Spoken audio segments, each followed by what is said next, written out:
radio and ending Hollow Knight endings.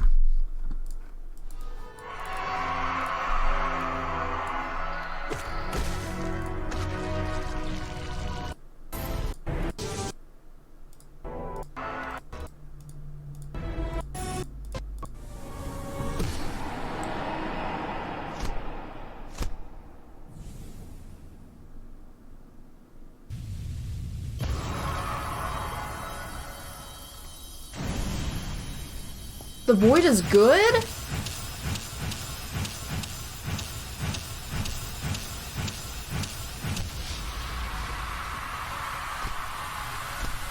Wait, dreams are bad?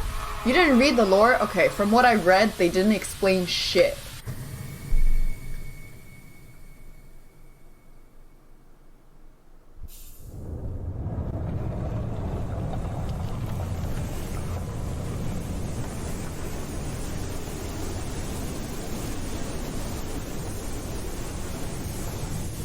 They did? No, they didn't.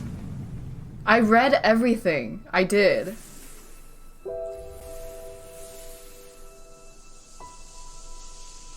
They keep talking in like poetry and like fucking. I just don't. What the fuck I did.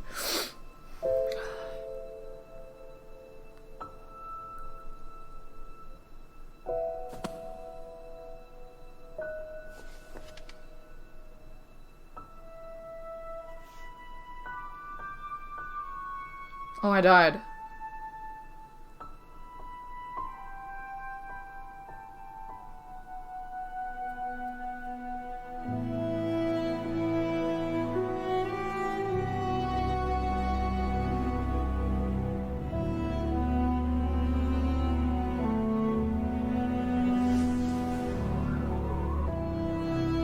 Coggers.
Okay, Balthret, why are you so triggered?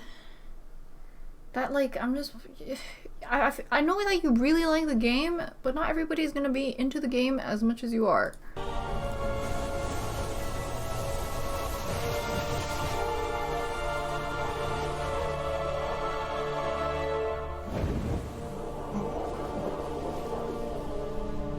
Fucking Dan's game.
It must be a collector.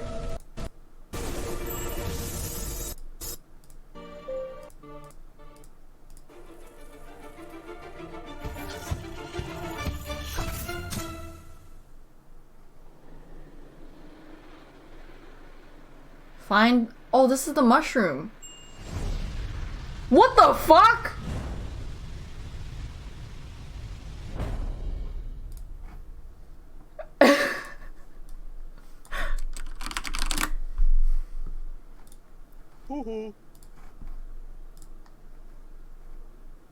Oh my god. Okay. I am officially done the game. I'm done. I'm not gonna do Radiance anymore because I just watched the endings. I don't want to do it anymore. I am done. I wonder what percentage I finished at. Hold on, let me see what percentage I finished at. I am done. It was a great game, but I'm not like a crazy god gamer.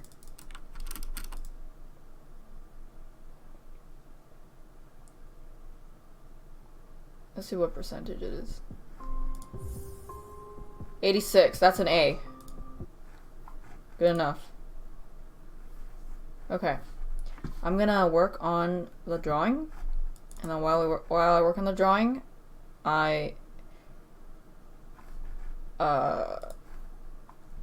we can watch the video of the plot. You can get 120%. Okay, bitch, I'm not like an IB AP student, okay? I just fucking do the bare minimum. C's get degrees. I can still say I played the game. But I don't think I would tell people that I played it, because I feel like if you tell people you play Hollow Knight, and then they also play Hollow Knight, and they're an elitist, they're gonna be like, did you 120% it? Did you? Cause I did. If you didn't, oh, you didn't even 120%, like, that's like a game that you don't want to tell people that you're playing. Yeah. Yeah, that's you guys. You guys ruined it. Alright, let's watch the plot video.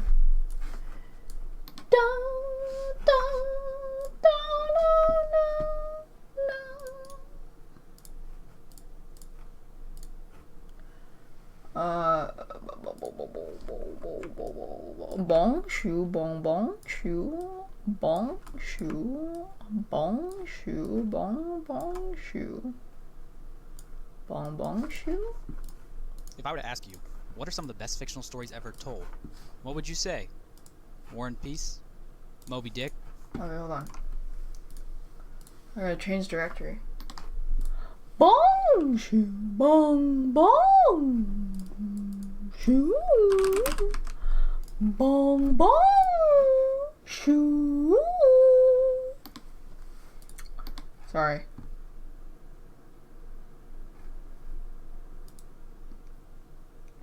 I beat Nightmare King Grim. I can also... Yeah, but... No, it's too hard. Whatever. I'm tired. I'm done. I'm moving on. Well, maybe one day if I have nothing to play.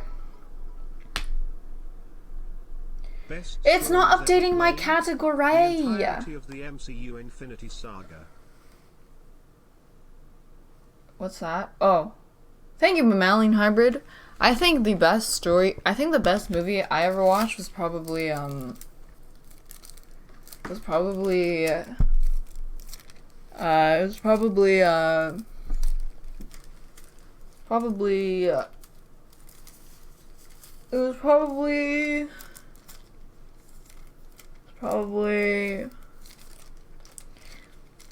Scary Movie 3. I've never even seen that. Just kidding, I lied. I've never even seen that. I was waiting to see if my category updated. I didn't 120% Scary Movie 3. No, I didn't watch the post-credit scenes. Fuck, that's my bad. The brothers Karamazov for the Super Mario Brothers movie? Well, these are great and all, but it's time to throw all that Okay, shit get the fuck to it. Well, not explained. See, also Matt Griffin helped out too. Oh my god. Games that born it be and given form. The night is used to. We need to comprehensive. We are still waiting for a few more pieces to the puzzle. All right, so now it's time to talk about the game's plot. But first, we need to talk about metaphysics. There are 3 different metaphysical forces that the player interacts with during the game. Dude, if I had Zoomer Brain, I would watch the beginning. It's literally like a bunch of jokes. You want to watch it? Okay, let's just go back to the beginning then. Oh, this part's important?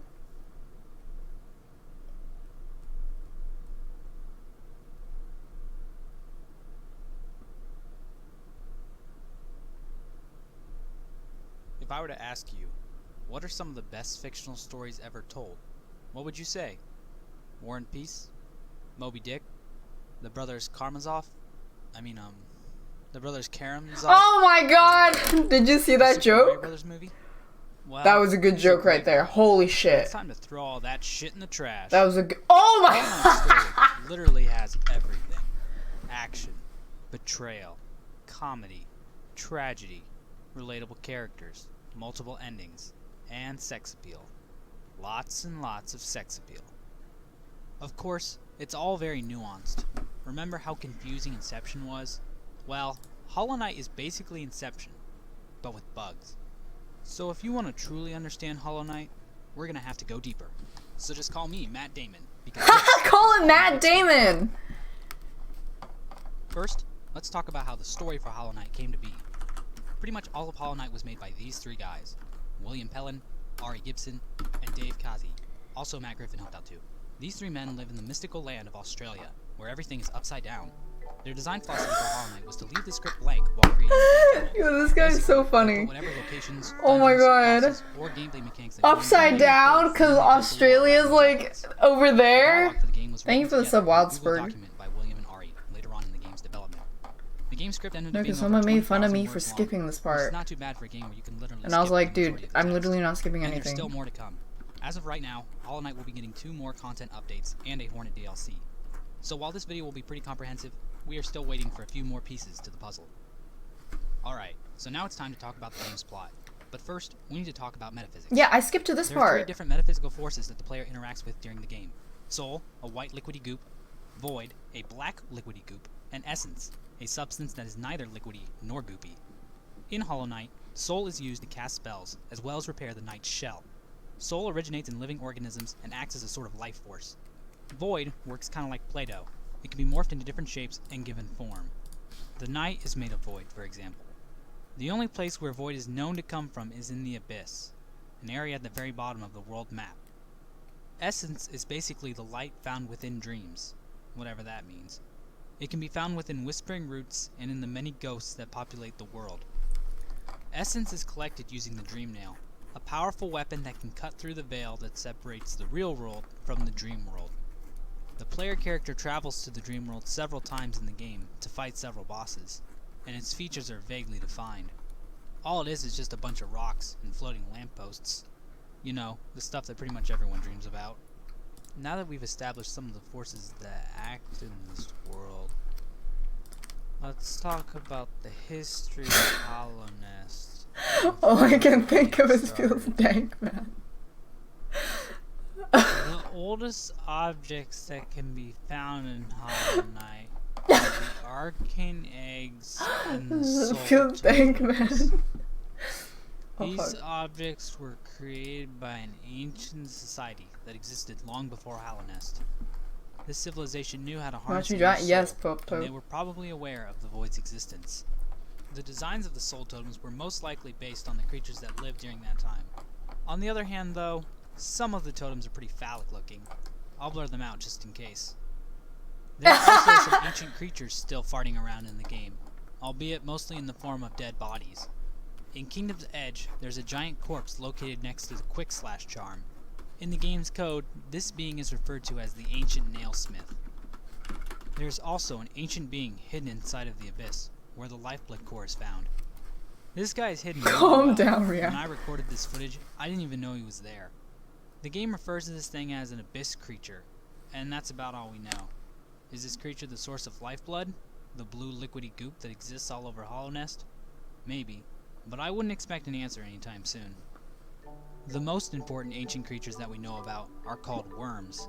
These worms are probably similar in anatomy to regular worms, but much bigger in regards to the rest of the world. 50 minutes speedrun? Bardoon, an NPC found at Kingdom's Edge, claims to be too small to be a worm, but is incredibly long himself, with his head being at the top of the map and his tail being quite a ways down. He poked his butt. Were higher beings, a phrase that occasionally pops up in the game. The developers This is your video? that No, it's higher not. beings are godlike creatures. We can infer from Bardoon's dialogue that all of the worms are now gone, possibly dead, but the corpse of one worm can still be found in Kingdom's Edge. According to Bardoon, this worm did not die, but instead transformed. We know from Bardoon and other sources that the transformed worm was the Pale King, the creator and ruler of Hollownest. Before the Pale King began trying to build his nation, there were other powerful beings already at work within the lands of Hollownest, one of which being the Radiance. The Radiance is the true final boss and main antagonist. Oh my god, dude. I just fought that guy. It was crazy. We finally beat him. After 3 tries. She is a moth-like creature who is often referenced to in-game as a light. She tends to appear to bugs in her dreams, and it is mentioned that the Radiance shares some similarities to Essence. The Radiance only appears in the dream world in-game, so it's unknown if she ever existed in the physical world. Her sex is stated as female in a developer's note inside the game's code. The Radiance created the Moth race, who worshipped her and basked in her light. The Radiance's light is described by Bardoon as a sort of unity at the cost of Okay, thought. okay, here. Okay, sorry, I'll stop it. Sorry. Once you drink the Kool-Aid, you become connected and powerful, but you lose control of yourself, becoming a mindless bug. Other groups in the area included the Mantis tribe, who took residence in the fungal wastes, and the bees, who likely lived in the hive at Kingdom's Edge. Respect and power in the Mantis tribe was based upon physical strength and combat abilities. The strongest members of the group were also the most valued. Not much is known about the bees, other than that they're scary as fuck. True. In Green Path, Fucking hated that area. Followers of a creature called Oon. Did Chow want to watch it? We just play Hollow Knight, that's why. That looks like some sort of And I'm temple, drawing Hollow Knight. and Oon can be found hidden in the lake. Oon! Oon is the being supposedly responsible for producing the plant life in Green Path. Dude, there's so much shit I didn't see. At the edge of the lake, and if we dream nail him, he says something interesting. He says that she is calling. Now I have no idea who else this guy would be referring to other than Oon. So I think this is pretty much confirmed What the that fuck? she's a chick. And I gotta say, that is one gorgeous gastropod. The mushrooms of the fungal wastes also had some sort of society.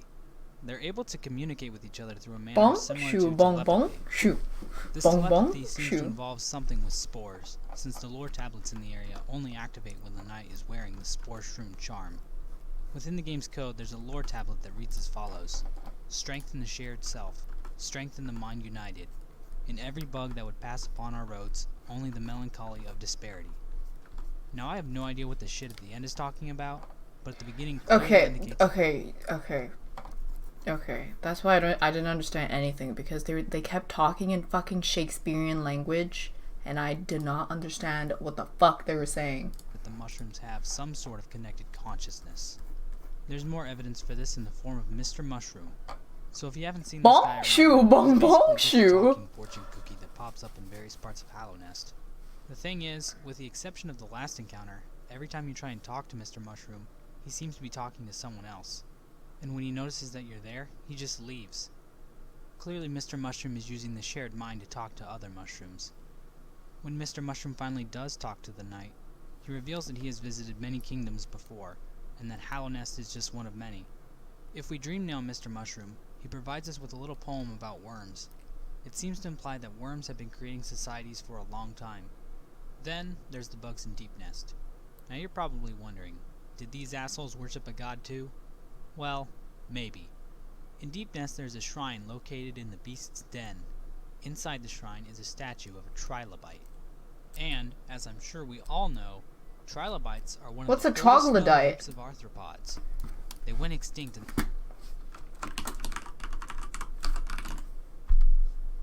Oh, this is you guys.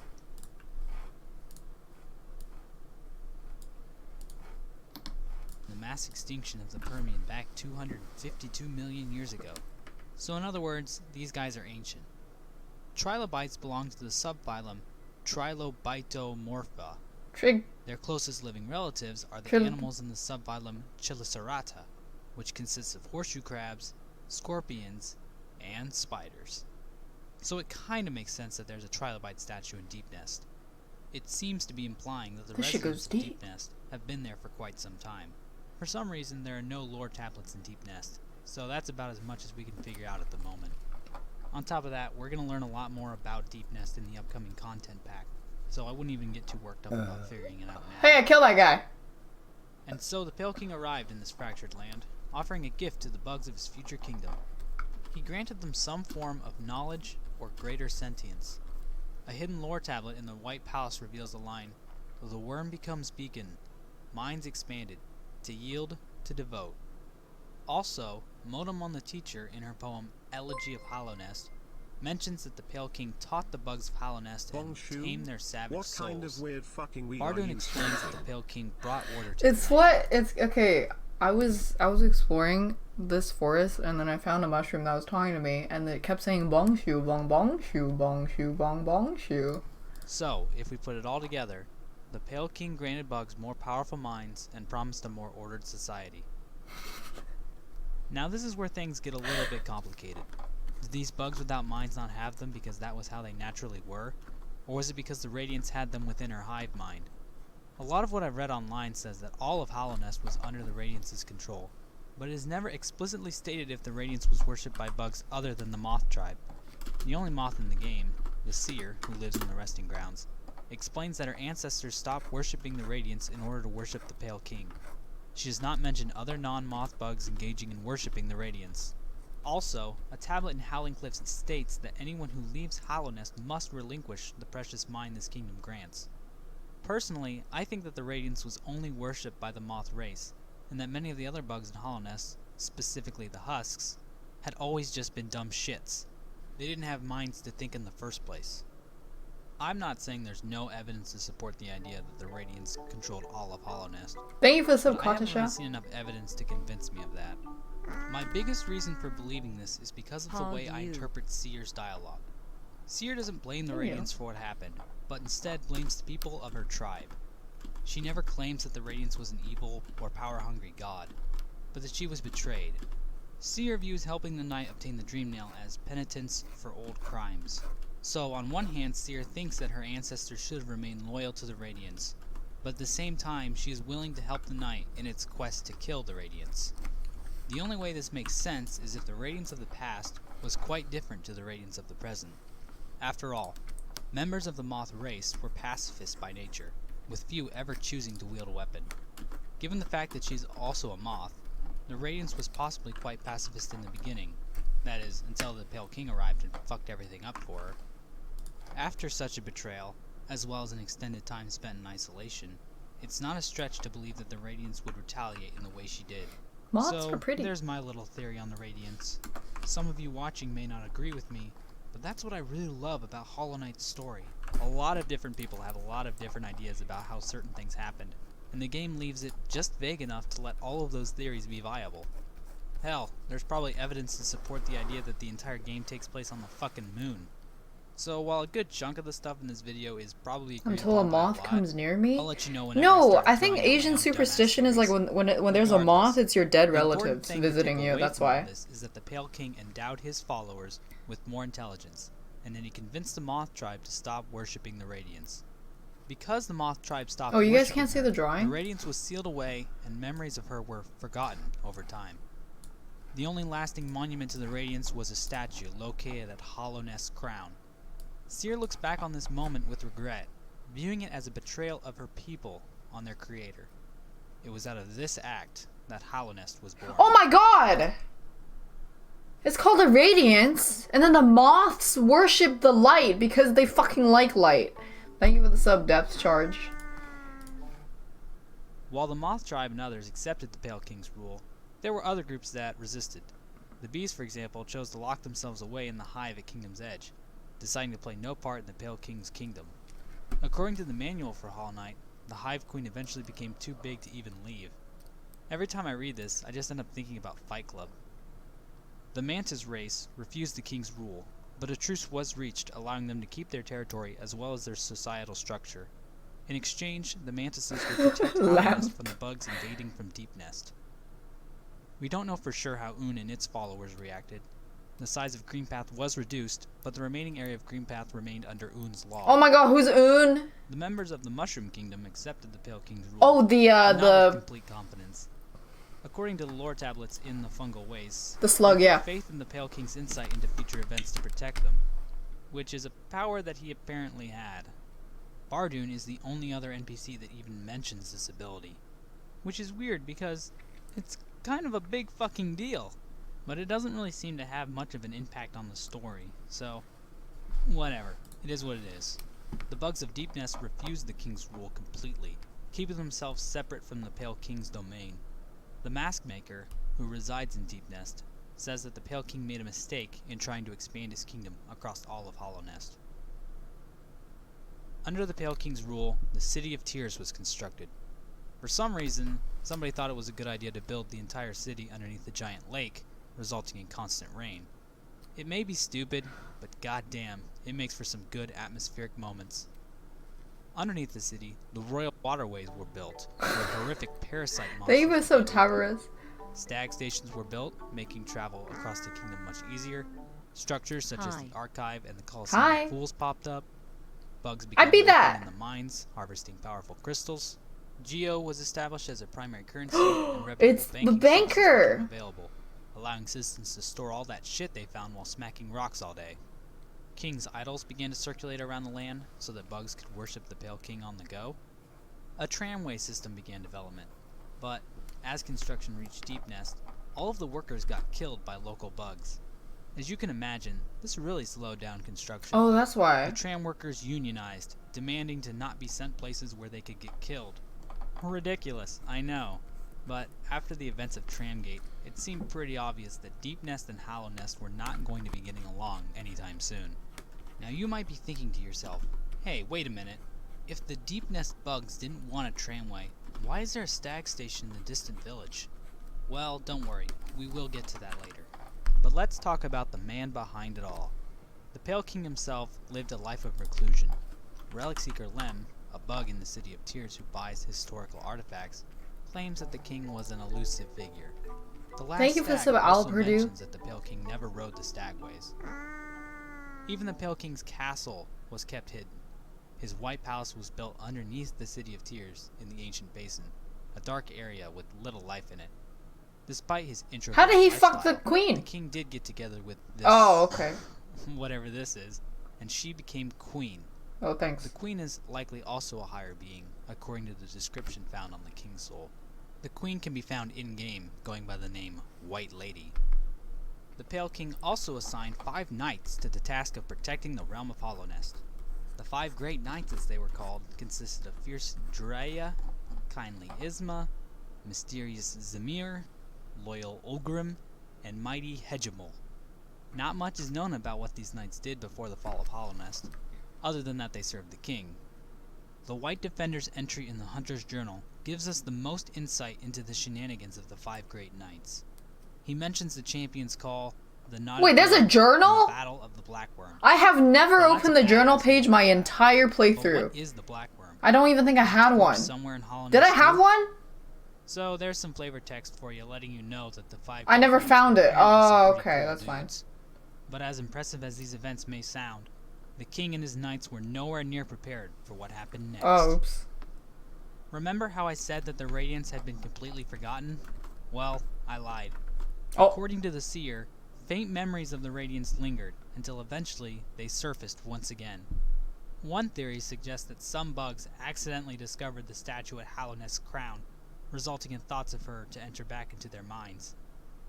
Within the game's code are additional verses to the Elegy of Hollow Nest that cannot be found. What the anywhere. fuck? They dug the Cole code. mentions that the bugs of Hollow Nest had dreams and desires that the Pale King could not satisfy.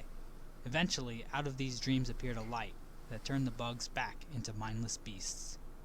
In the game, the player can encounter an NPC. Oh, I never found this person Mila is a again. happy little miner bug who mines crystals while singing a tune. As the game progresses, Mila begins to lose control of her thoughts, not being able to remember the verses to her song. A second voice begins to appear in her dialogue, an angry voice that demands Mila to kill the player character. Eventually, Mila becomes just another enemy NPC. How could this happen to me?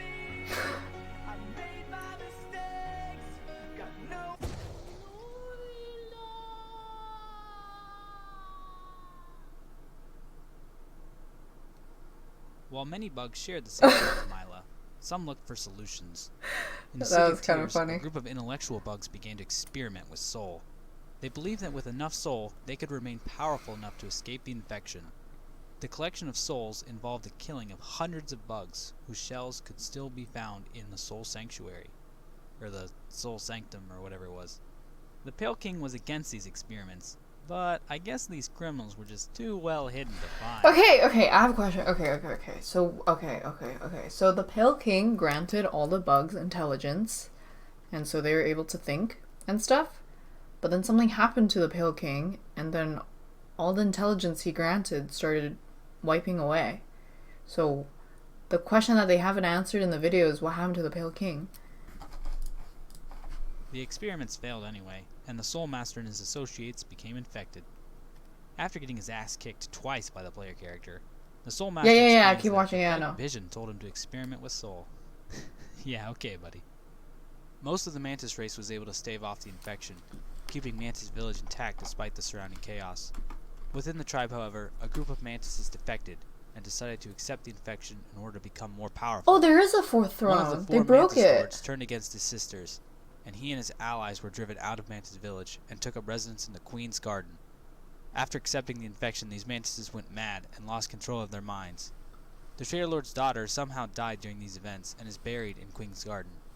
This unnamed Mantis was actually in a relationship with mysterious Zamir, one of the 5 Great Knights. The Mantises didn't approve of this, however, and now Zamir lives as the Grey Mourner in the resting grounds, lamenting her dead lover. Who would have guessed that Mantises were so homophobic?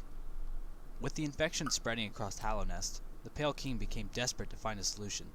The 5 Great Knights served as nothing but a waste of taxpayers' geo. Because the infection was targeting the minds and dreams of bugs, another method had to be used in order to combat the radiance.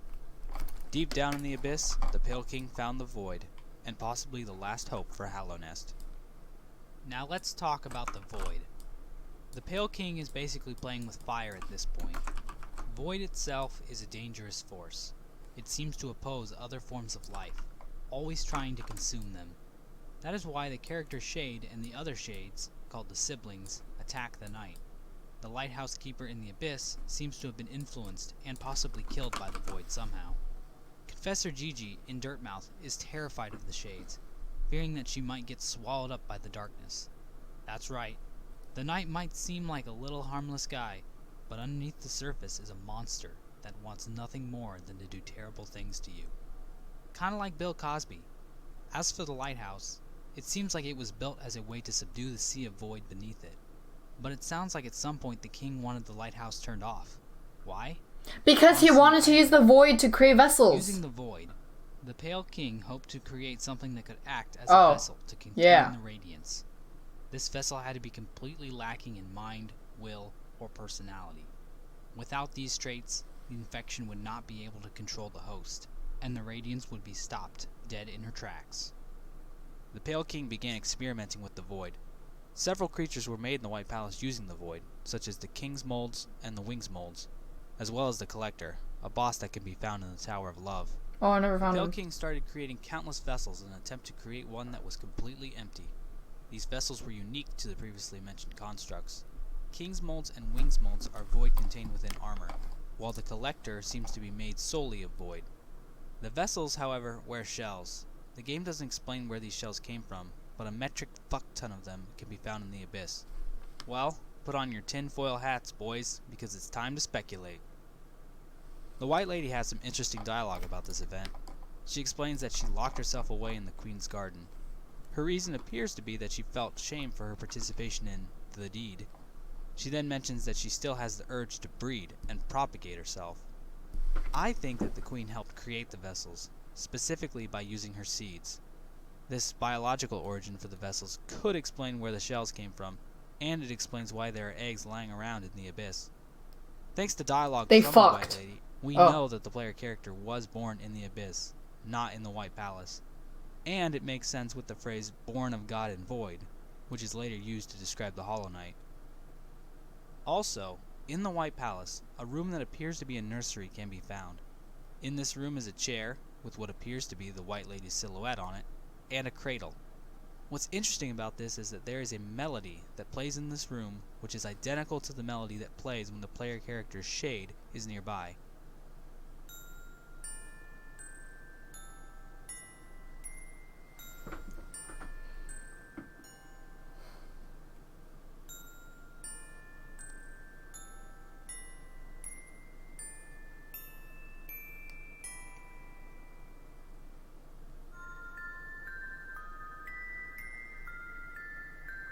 She began to care for one of them like her children, and then that was the one they used as a vessel, and it didn't work because he caught feelings.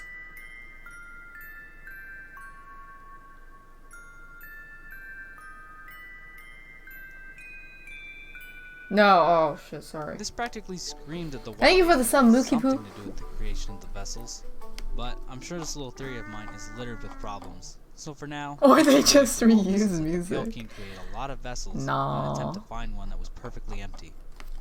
Any vessels not deemed worthy were cast down into the abyss. The vessel that the player controls during the game is one of the Pale King's many failed creations. They were thrown into the abyss, and another vessel was chosen, who eventually would become the Hollow Knight, the not true final boss of the game. After the Hollow Knight was chosen, What? the vessel that the player controls during the game is one of the Pale King's many failed creations. Oh. They were thrown into the abyss, and another vessel was chosen, who eventually would become the Hollow Knight, the not true final boss of the game. After the Hollow Knight was chosen, the entrance to the abyss was sealed, hiding the Pale King's rejected children from the world. Somehow, the Radiance was placed inside the Hollow Knight. I don't really know the logistics of how that worked, and honestly, I don't want to know. The hope was that, without a will or mind, the Radiance would not be able to take control of the Hollow Knight's body. But of course, it didn't work. The White Lady mentions that the Hollow Knight was not completely void of thought, that it was tarnished by an idea instilled. There's not much we can look to try and figure out what the White Lady means by this, but there is one thing. In the scene where the Hollow Knight is chosen by the Pale King, we see it turn its head towards the player character. Is it because the Hollow Knight has feelings of regret, sympathy, maybe even guilt? Oh my god, he's back. Why them? Why were they chosen while all the other siblings were thrown away? Maybe the Hollow Knight was afraid. Maybe it didn't think it could live up to the pressure of being the vessel. It didn't ask for this. It didn't ask to be born. Maybe it didn't want to be the savior of Hallownest. I mean, what did Hallownest ever do for it? What made Hallownest so special that it even deserved to be saved? After all, isn't life just a cyclical process of birth and death? Why should Hallownest be spared a fate given to every kingdom that preceded it? You can't stop the inevitable. Everything dies in the end, and nothing really matters. Or maybe I'm reading too much into this. Anyways, the Pale King's plan had failed. His creation could not contain the Radiance's power, and soon she would break free once again. But instead of giving up, the Pale King devised another scheme. How many times do I stream every To day? seek the assistance of three powerful bugs, Modamon the Teacher, Lurin the Watcher, and Hura the Beast. Lurin lived in the spire in the City of Tears. Oh, this part's There interesting. he kept a telescope, which is kinda creepy if you think about it. Modamon maintained an archive in the Fog Canyon. There, she tried to keep all the information of Hallownest's history. Unfortunately, all of her data logs read like bad George Orwell fanfiction. Hura was queen and ruler in the domain of Deepnest. As I'm sure you remember, relations between Deepnest and Hallownest were not that good. While the other two were okay with doing the King a solid, Hura was a bit more difficult. But a deal was struck. Hura agreed to help the Pale King, but in exchange the Pale King had to give her a child, Hornet. The circumstances of Hornet's birth are shrouded in mystery. Is she Hura's biological offspring, or was she created from the void like the siblings? The White Lady mentions a sexual relationship between the Pale King and Hura. She also mentions that Hura and Hornet look very similar. So it sounds like the King and Hura totally did it, and Hornet's their baby, right? Well, not so fast. If Hura could give birth in the first place, why would the King have to give her a child? Is she barren? Is Hura just bad at dating? Well, a tablet in the fungal waste hints at Deepnest once having a king, but that he somehow died. So it seems possible that the death of the king simply left Hura without a suitable mate. So yeah, something was definitely going on between the Pale King and Hura. The Stag Station in Deepnest was probably built around the time this was going on. The Pale King could just hop on his elite special forces stag, head over to Her's place, and have crazy bug sex with her. That would explain why the last stag has never seen the stag station in the distant village, or the hidden station. While this all makes sense, there is also evidence that points towards Hornet being made from the void, like the Knight and the siblings, which, if true, complicates things a little bit. Hornet tells the player character that they share the same force. Well, we know that the player character is made of void, so it seems likely that Hornet was created in a similar fashion. Plus, Hornet is called the gendered child by a number of NPCs. The only reason they would call her that is if her kind wouldn't normally have a gender, and according to the developer's notes, the vessels made from the void do not have genders. There's also the Weaver's Den, a hidden area in Deep Nest that appears to be connected to Hornet in some way. The loom spiders mention a bargain and a princess. Within this hidden area is another hidden area. In this room, there's a design with Hornet's head displayed in the middle. Plus, all the string lying around makes sense given that Hornet uses thread in combat. When you leave the Weaver's Den for the first time, you see this loom spider run away. There's no real explanation about this, but I'm guessing the upcoming Hornet DLC will shed more light. She's not made of void. Oh. Also, Midwife is clearly involved in Hornet's creation, but she doesn't really tell us much about how exactly Hornet was created. Honestly, unless we can get all these guys on Mori, we're not going to know for sure. And so, with the Pale King and Her's deal struck, she, Lurin, and Motomon became the Dreamers. The Hollow Knight was chained up in the Temple of the Black Egg, and the Dreamers went into an endless slumber, where they placed a seal over the temple from the Dream World. 2 memorials were built, one in the City of Tears, and one in the Resting Grounds. Wait, why? The sacrifices made. Also, at some point, why did they seal them? Lying around makes combat light.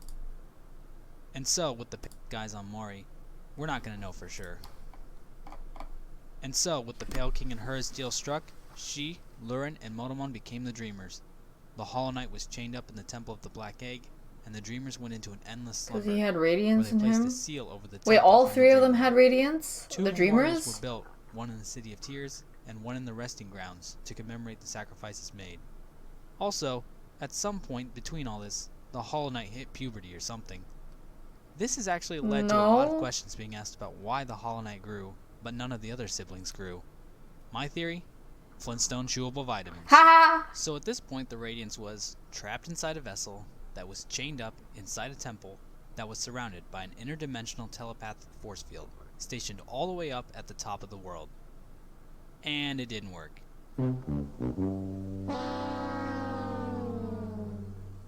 It was at this point when the Pale King and the White Palace suddenly vanished into thin air.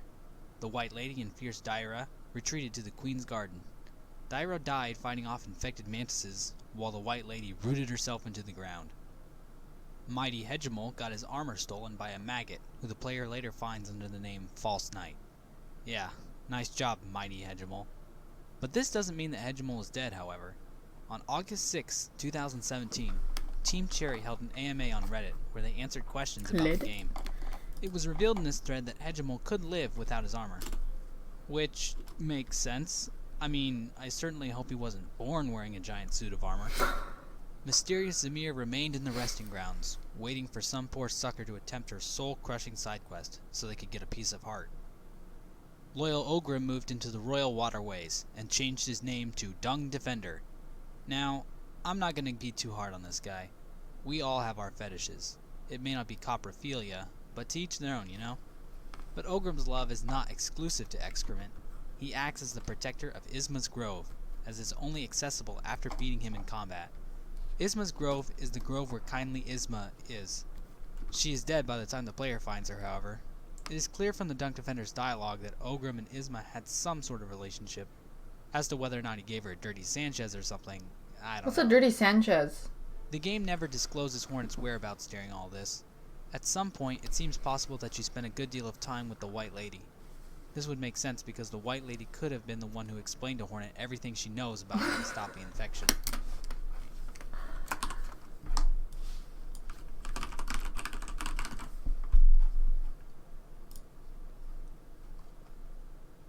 Ass to mouth.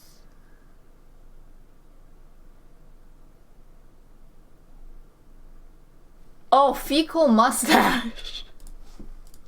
In the previously mentioned Reddit AMA, a developer from Team Cherry mentioned the original plans for Hornet's lore. They involved Hornet being raised by Hera, the White Lady, and Vespa, the Queen of the Hive, hence the name Hornet. This is actually pretty badass, but we don't know for sure if this is still Hornet's backstory in the game. Over time, the player character and several other failed vessels escape the Abyss, ending up in various locations. The player character leaves Hollow Nest and wanders into the wilderness beyond the Howling Cliffs. At this point, the collapse of Hollow Nest seemed inevitable. The kingdom was sealed away from the rest of the world, with the well in Dirtmouth being one of the only ways to get back inside.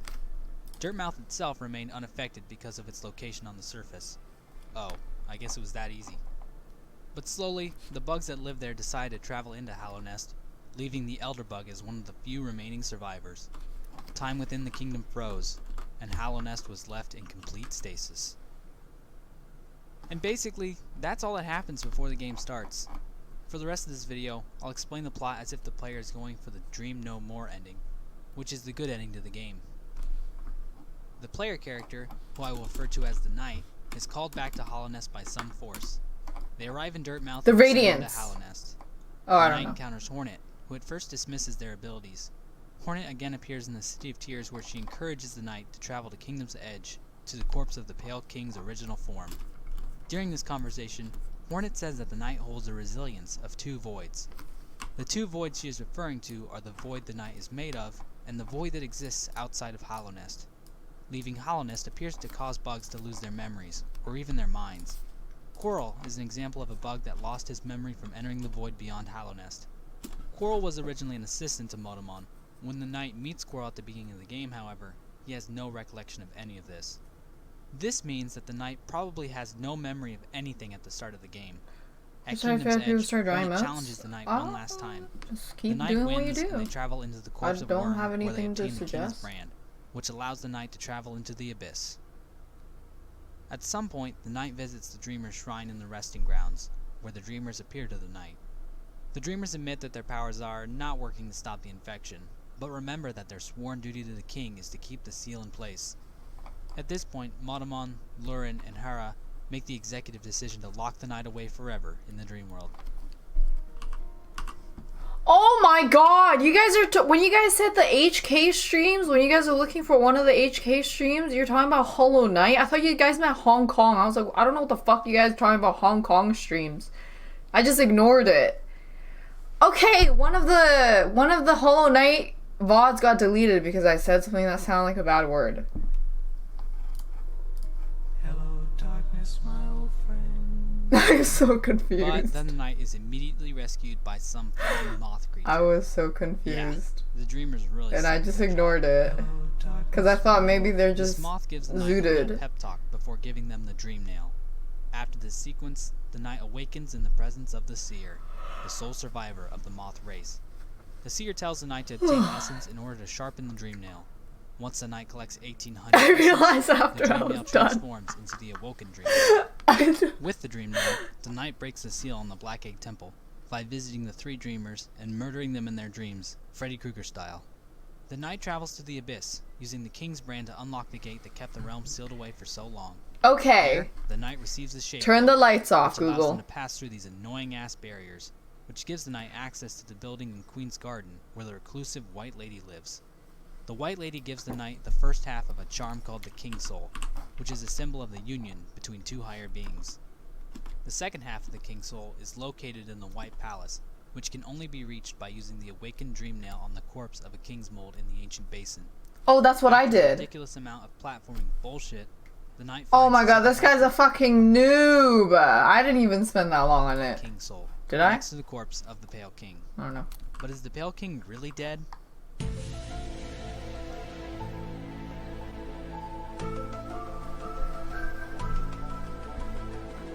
According to Thank the you for the manual, sub, Philonby. the king is just in hiding.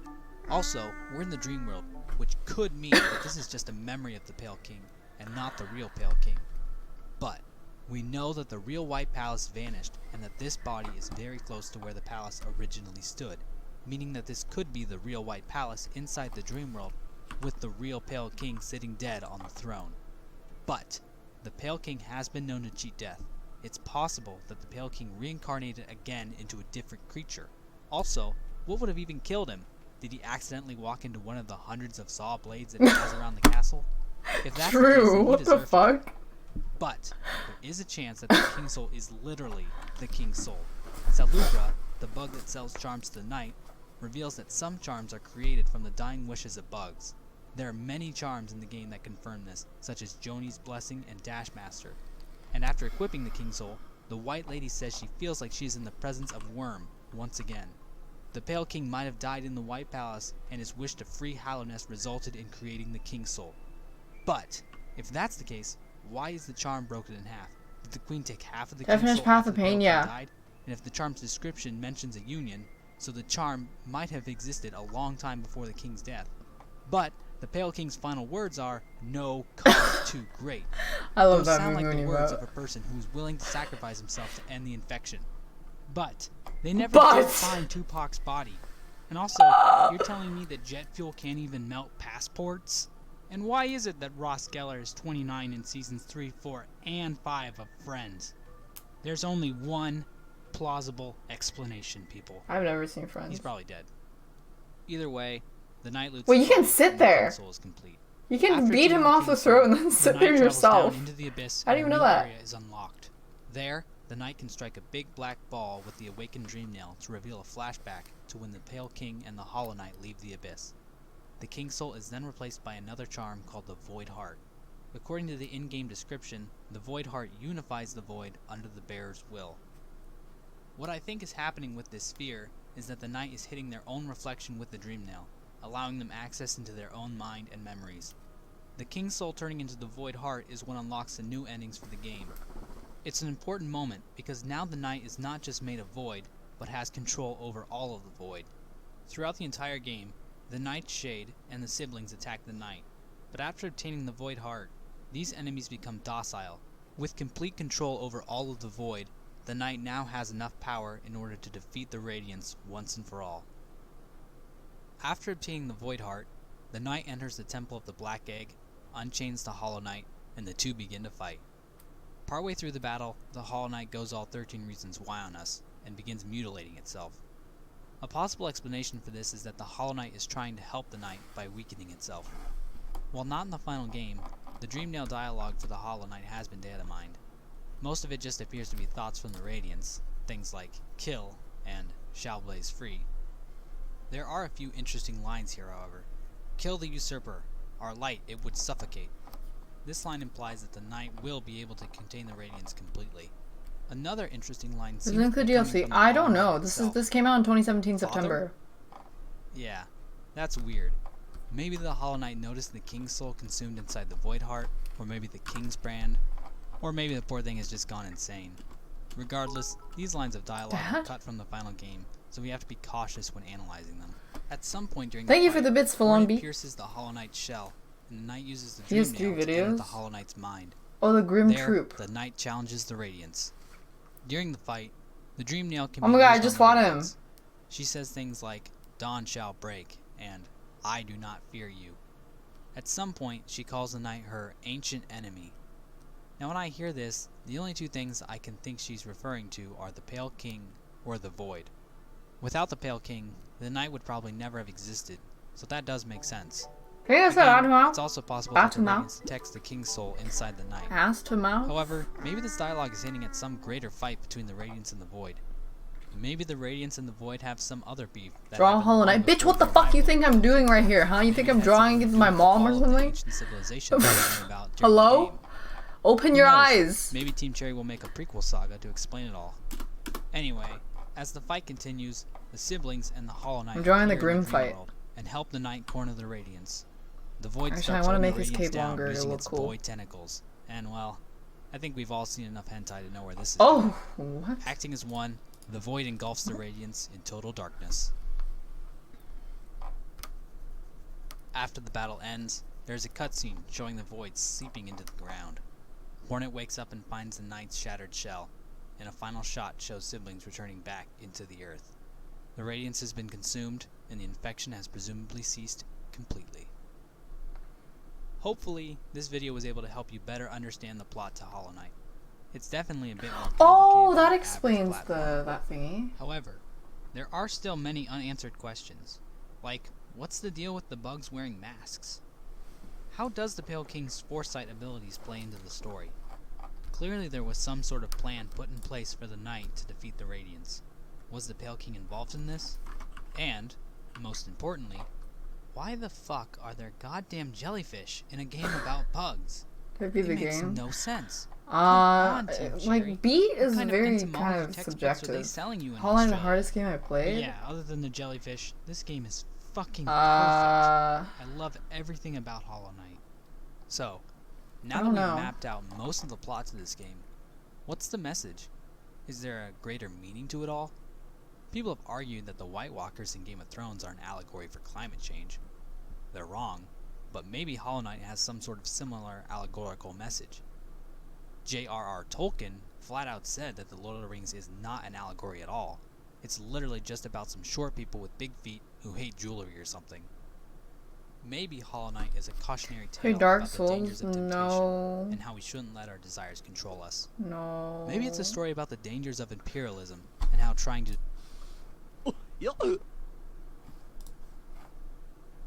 This is what I'm drawing, the Grim Troop. Little Nightmares? Yeah! No! No, I was thinking of Misfortune something. Little Misfortune. God damn.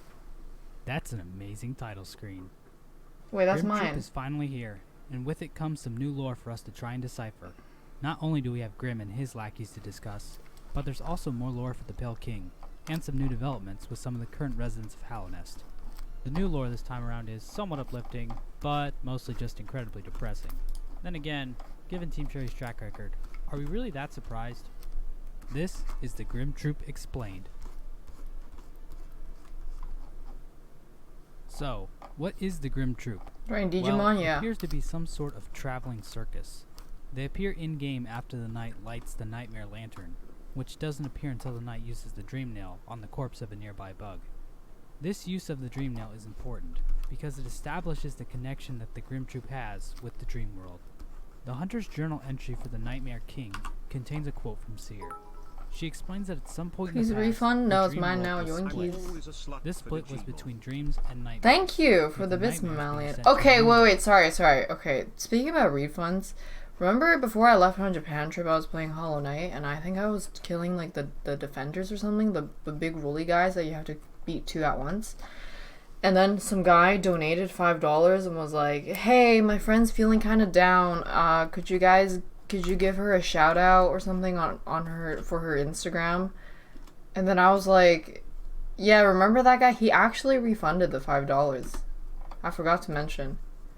Yeah, because he got upset that I was like, why the fuck are you why the fuck would shouting out your friend make her feel better if she's depressed? Like, does followers make her happy? So I told him that he should just straight up buy her followers if that's what makes her happy. And then he got really offended. And he was like, "I'm going to refund your money. Some people are just assholes." Thanks you for the subbies. Which we'll call the Nightmare Realm. This Nightmare Realm is where the boss fight with the Nightmare King takes place. You can tell from the He's not wrong though. Some people are assholes, yeah. But am I an asshole for? Am I an asshole for refusing to shout out a random person even though she's depressed on refusing to shout out a random person on for her Instagram, refusing to shout out a random person's Instagram for her to gain more followers because she's depressed or something. Yeah, like a chargeback. I'm sorry. Maybe she's. Essence that makes up Maybe dreams. that was the final straw Going or back to something. Seer's quote, we can see that she mentions the Nightmare's heart. What the hell? This heart can be seen in the Nightmare Realm. In fact, you can hear it beating as the Knight makes its way to the chamber where it fights the Nightmare King. This I just thought it was Nightmare kinda heart, funny. or the Heart of Grim as it is also referred to, is the true power of the Grim Troop. So, what exactly is this thing? Is he a higher being like Worm, Root, and Light? Is he just the nightmare equivalent of the Radiance? Well, the White Lady mentions that the clan and the Master are one. when Plus talking 10 about followers the thinks Grim you're not Troop, depressed which anymore. does Maybe kinda maybe sound she's similar to depressed the because she Radiance's hasn't been life. getting that many likes on her And there's photos the or fact that something. they both use dreams in a unique way. The Radiance uses Damn. them to Hey, control my friends bugs, feeling whereas kind Grim of uses down. them as a way to Can fast you travel shout out between at Swinging kingdoms. Johnson Finally, and tell they him are to the listen only to two his bosses mother? in the game with full screen title Yeah, cards. that's right, Johnson. So there are definitely some similarities here, but to say that the two are on the same level of power might be a bit of a reach. But there is one thing we do know about the Heart of Grimm. I killed this guy. In order to continue its existence, a ritual must continuously take place to maintain its strength. And that's where the night comes in. It's likely that the Grimm Troop's ritual has happened many times before, and will possibly continue to happen. Oh, I actually read a spoiler. The child that we have turns into the new Grimm. This guy. This is laid out plainly by Grimm in his Hunter's Journal entry, and in his dialogue when the knight meets him. You spent 6 hours airbrushing editing this photo and you only got 6 lights. You spent, and then you spent 8 more hours driving to that place to take a nice photo. Grimm explains this is all done to prolong the heart of Grimm. It is the duty of the one who begins the ritual, in this case, the knight, to feed the Grimm child the flames or nightmares of the dead kingdom, which must be collected from the Grimmkin. The Troop Master and the Nightmare King must also be defeated. We know all of this because apparently the Grimm Troop wrote a poem about themselves, which appears in the Hunter's Journal. As a work of art, I'd say it's a little too derivative, but in terms of lore, it's a gold mine. The Hunter's Journal entry for the Grimmkin Master reads, "Feed the child, burn the father." Okay, sorry. This shows that the current Troop Master must be killed, so his flames can be fed to the Grimm child. There's more evidence for this in the Hunter's Journal entry for the Grimmkin Nightmare, which reads, "Dance and die and live forever." The dance refers to Grimm's first fight with the knight. Die refers to the death of the current Nightmare King, and live forever refers to the prolonged strength of the heart of Grimm through the successful incubation of the new Grimm Troop Master. The Nightmare King's dream nail dialogue during the fight also mentions, "In dreams, born anew." So yeah, the heart of Grimm is basically cheating death through this process That of is constant true. rebirth through the Grimmkin. Holy shit, he's so That's some fucking pretty weird fast. shit. I don't know what kind of drugs they have in Australia, but Team Cherry must be getting the good stuff.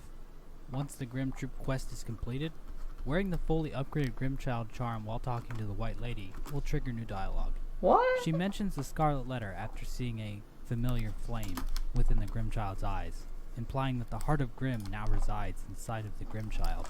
Brum also mentions that members of the Grimm Troop are just vessels for the flame.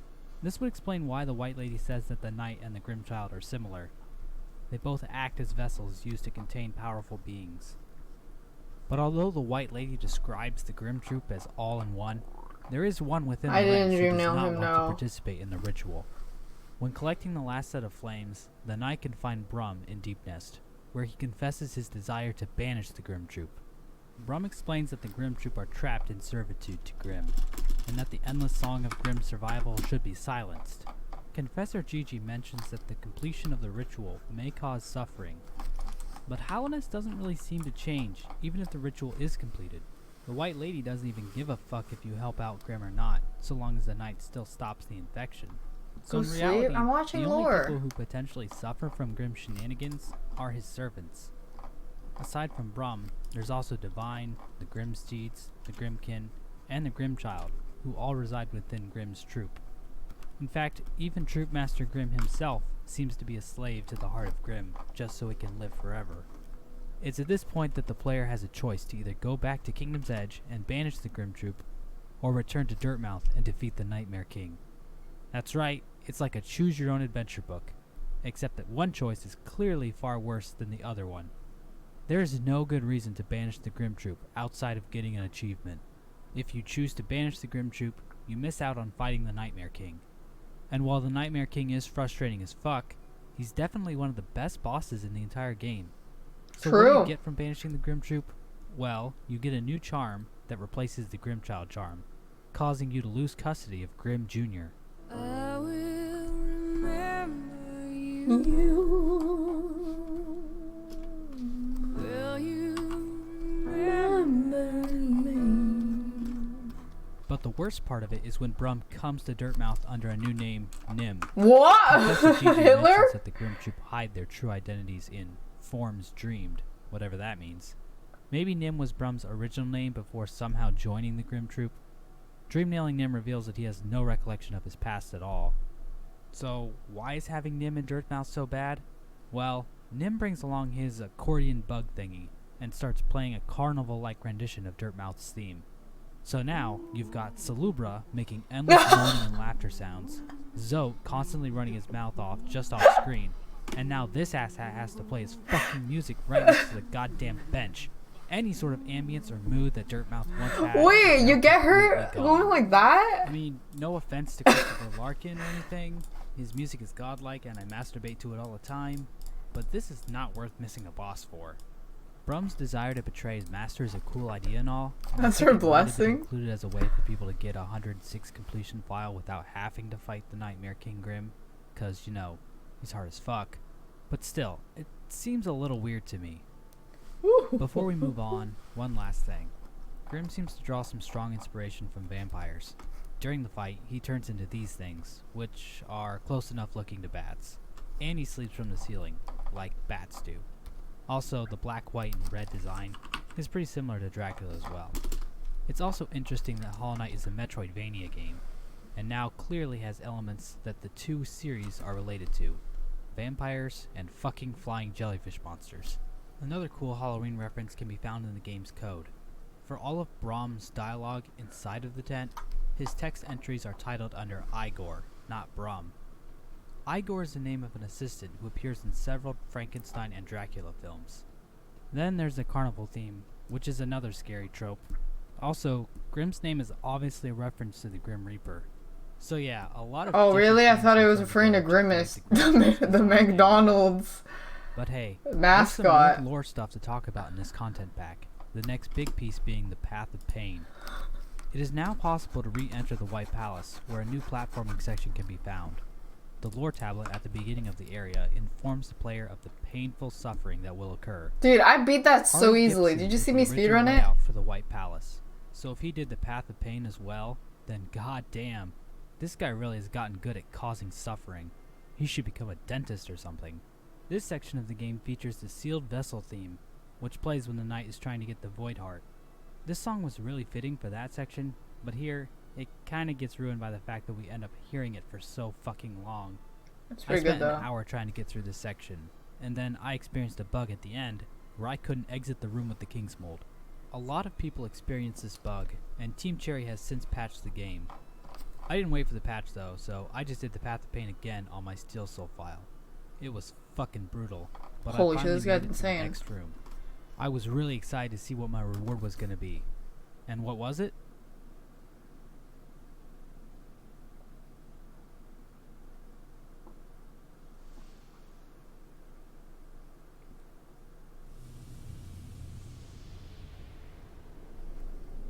Incredible.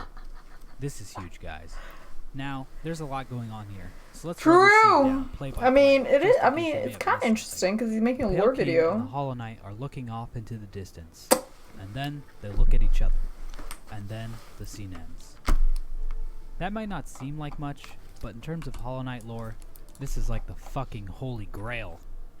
First off, this is clearly a memory, since we know that the Hollow Knight is currently locked up inside the Temple of the Black Egg. This fact alone is huge. The exact nature of the White Palace hidden away inside of the King's Mold at the ancient basin has been debated for a long time. There are basically two schools of thought on the subject. Either the White Palace stored here is the actual White Palace, meaning that everything inside the White Palace is real, including the Pale King's withered body, or the White Palace merely Please where I exists sell my as a art? memory or Not dream, yet. Not yet. meaning Not yet. that the real White Palace might have looked different, and that the Pale King might be somewhere I will else. make This one new soon. cutscene seems to lend credence to the idea I'll that probably the White post Palace it is and completely stuff. fabricated from I have a panel memories. for it when But it's I don't made. think we can say that for sure yet. Yeah. I mean, yeah, this is a memory, but it's clearly different from the rest of the White Palace. After all, there's a tablet that says it's a memory right at the start of the Path of Pain, so this does seem to separate it from the rest of the area. So let's talk about this scene. When does it take place? I think the best bet is to say that this takes place right around when the Hollow Knight was chosen by the Pale King. The Hollow Knight doesn't look any different from the cutscene we see in the Abyss, so it hasn't grown up to the size it later reaches. A pretty popular theory that attempts to explain why the White Palace is filled with a fuck ton of buzzsaws is that it served as a test for the vessels, to see if they were good enough to be used for sealing up the Radiance. This theory does seem to make sense with the new content. Maybe the scene takes place right after the Hollow Knight has completed the Path of Pain, proving its worthiness to the Pale King. I don't Oh, think we finish an art, How does it take you to theory, finish an art? but it's Depends interesting on the piece. nonetheless. This one's probably gonna take like 20 Regardless, hours. I think it's safe to say that this scene takes place pretty shortly after the Hollow Knight was chosen to become the vessel. So, what exactly is going on here? Well, it kinda looks like the Pale King and the Hollow Knight are sharing a moment. Honestly, I'm getting a pretty strong Lion King vibe from this. Sort of like a father-son moment. Maybe the Pale King truly cares for his creation. He knows that the Hollow Knight has to be used to seal away the radiance, but he can't help but grow attached to his child. The White Lady mentions that the Hollow Knight was tarnished by an idea instilled. Could this be that inception? It also makes sense with the Hollow Knight's cut Dreamnail dialogue where it says, "Father?" Maybe the Hollow Knight wonders why its father chose to forsake it. It thought he loved it. Oh, I had daddy And of course issues. the Pale King loved his child.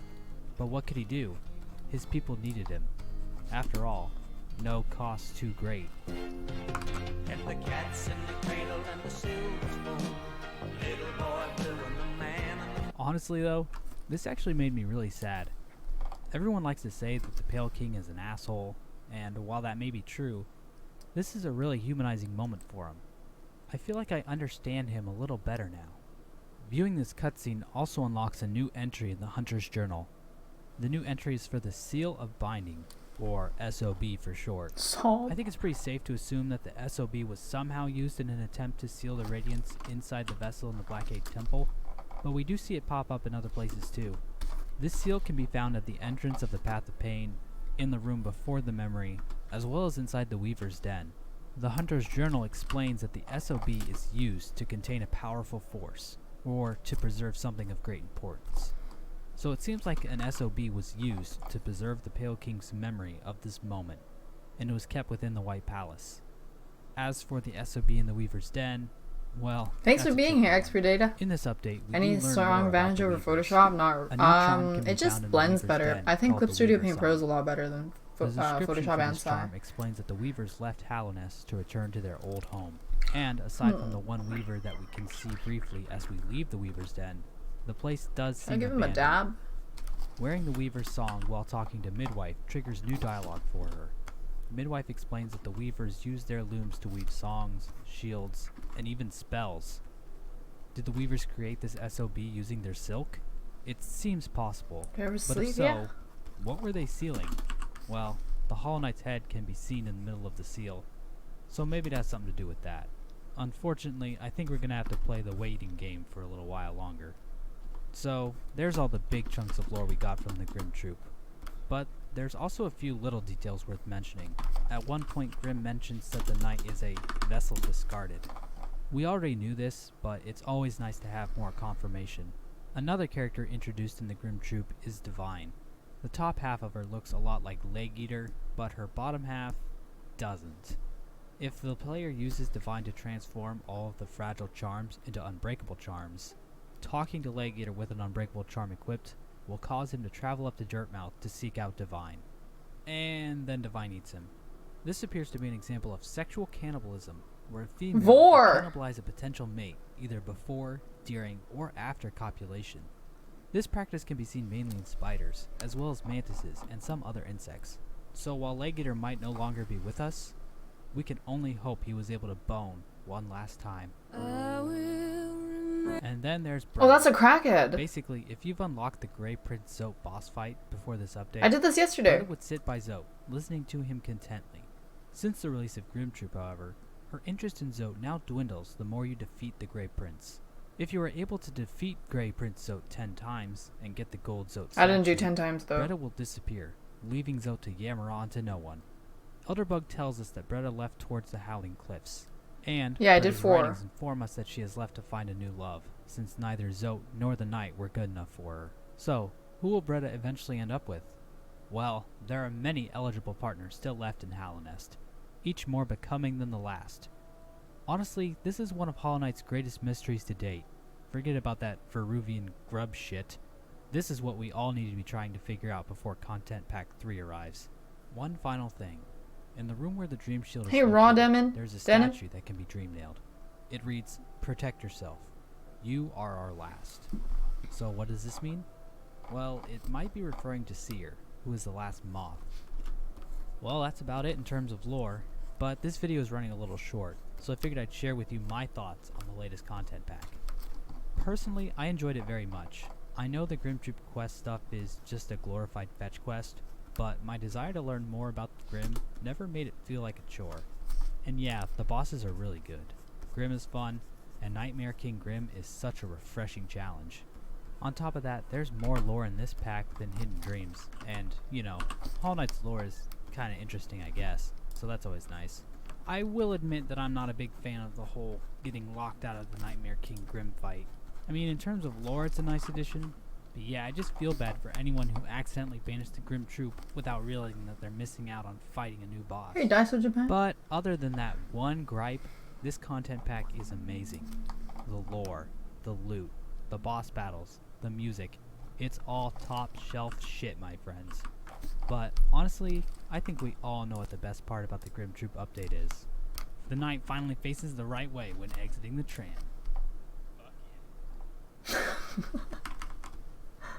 This guy plays it a lot.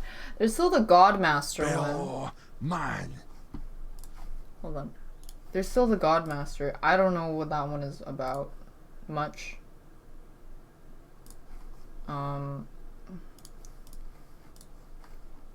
What time is it? It's 7. Oh my god, it's almost 8. Oopsies. I gotta be honest, guys. I'm really disappointed in this latest content pack. Aww. I just feel like Team Cherry really dropped the ball on this one. Aww. Nothing really seems to connect to the main game, and a bunch of stuff that they promised in their updates is just Wait, this was completely released on my missing. birthday. Something about Gods and Glory is just wrong. I really don't know why Team Cherry went in this direction with their newest content pack. This update sucks. It's almost like I accidentally downloaded and played an entirely different game, thinking it was a Hollow Knight expansion, because they happen to share the same incredibly generic, but still somehow trademarkable name. And so the final free update for Hollow Knight is here, and spoiler alert, Godmaster is fucking amazing. The new boss rush mode is fantastic and carefully crafted. The painter! The new bosses are mostly fun. Oh, with one the glaring exception. master guy. My boy Nosk finally got its wings, and I am so fucking happy. Yeah, he's still a little bitch, but he looks badass, so I don't care. But I'm sure you already knew that Godmaster was amazing, so I'll just shut the fuck up and start talking about the lore. Now there's a zoatload of lore to go over, so let's just start with probably the biggest new piece we got. Team Cherry has finally listened to their fans and given us more information on Flukmarm. In case you that's the somehow thing I forgot, never the Flukmarm fought. is a giant boss found in the Royal Waterways. I found it. She's the creature responsible for all the parasite creatures wandering around underneath the City of Tears. So what's the new lore surrounding this thing?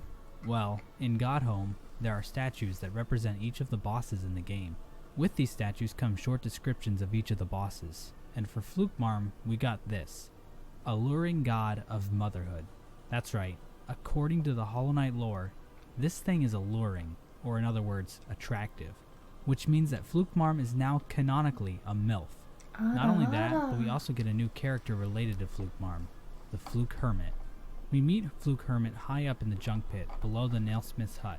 She is surrounded by a pile of whatever, and she is poking a little Fluke with a stick. That's Dream my nailing the Fluke pee-pee. Hermit shows that she is scared of her mother, who we know is Flukmarm. Maybe this is why she chooses to live high up above where the other Flukes live. The Fluke Hermit mentions that she gathers up the Flukmarm's treasure. You can see that this shit in her hideout is also in the room where the Flukmarm fight occurs. The Fluke Hermit also uses the words grow and little sisters, which makes me think she is trying to help her sisters grow from the material she took from the Flukmarm room. Finally, if you wear the Flukeness charm and talk to the Fluke Hermit, she freaks out because, well, you know, we killed her mom. And then she starts wondering if she's the new Flukmarm. So, what exactly is the point of this new character? Well, my You can guess play is the that video on Fluke top Hermit of will become everything, more right important click on the in video upcoming twice Hornet and click the DLC, one since the new picture ending in implies pic. it will be a sequel. Whoa! Maybe Team Cherry just wants an excuse to give us another riveting Flukmarm boss fight. Either that, or Team Cherry just put her here to try and flesh out the pathway from the junk pit to the City of Tears. Another new character introduced in this update was the Pale Lurker. Unfortunately, there Wait, isn't much I killed going this with guy. girl. How do I know she's a girl? Or girl, sorry. Well, that's what the French translation says, so I'm just going to assume that's what it is. What the She fuck? can be found behind the Colosseum of Fools, and has a simple key in her possession. From her Dreamnail dialogue, we can see that this lady was bonkers. But from the Hunter's journal entry, we know that her madness had nothing to do with the Radiance's infection. The journal entry also mentions that the Pale Lurker was once a champion of the Colosseum of Fools. With her name including the word pale, the king's idol found in the nearby cave, and her Dreamnail dialogue using the word king, I think it's safe to say that this character is somehow connected to Maybe the she Pale used King. to be a But other than guard that, I or don't something. think she I really don't know. helps us better understand anything connected I did. to the I finished the Colosseum of Colosseum. Fools. I can say I did Alright, that. it's time to talk about the God-Seekers. And oh boy, is this Lord dense. The God-Seekers' origins begin in the Land of Storms. The player can actually travel to the Land of Storms in-game by completing each of the 5 pantheons with all bindings. Thankfully, you don't have to do all the bindings at once, but it's still hard as fuck to do. The Land of Storms is a desolate wasteland with high winds, rain, and lightning. The area is just a long straight pathway that leads to a room containing Godseeker masks piled up on the ground. In the background, you can see the silhouettes of 2 large bugs. 2? We can get a better view of these bugs by ripping the images from the game. What the fuck? The Land of Storms also contains an item that unlocks a journal entry for the Weathered Mask. The description of the mask says that it originates from a godless land, and that the design of the mask allows the wearer to focus their thoughts through the crest. There's also a quote from a poem titled Lament of the Godseekers, which explains that the previous gods that the Godseekers worshipped abandoned them.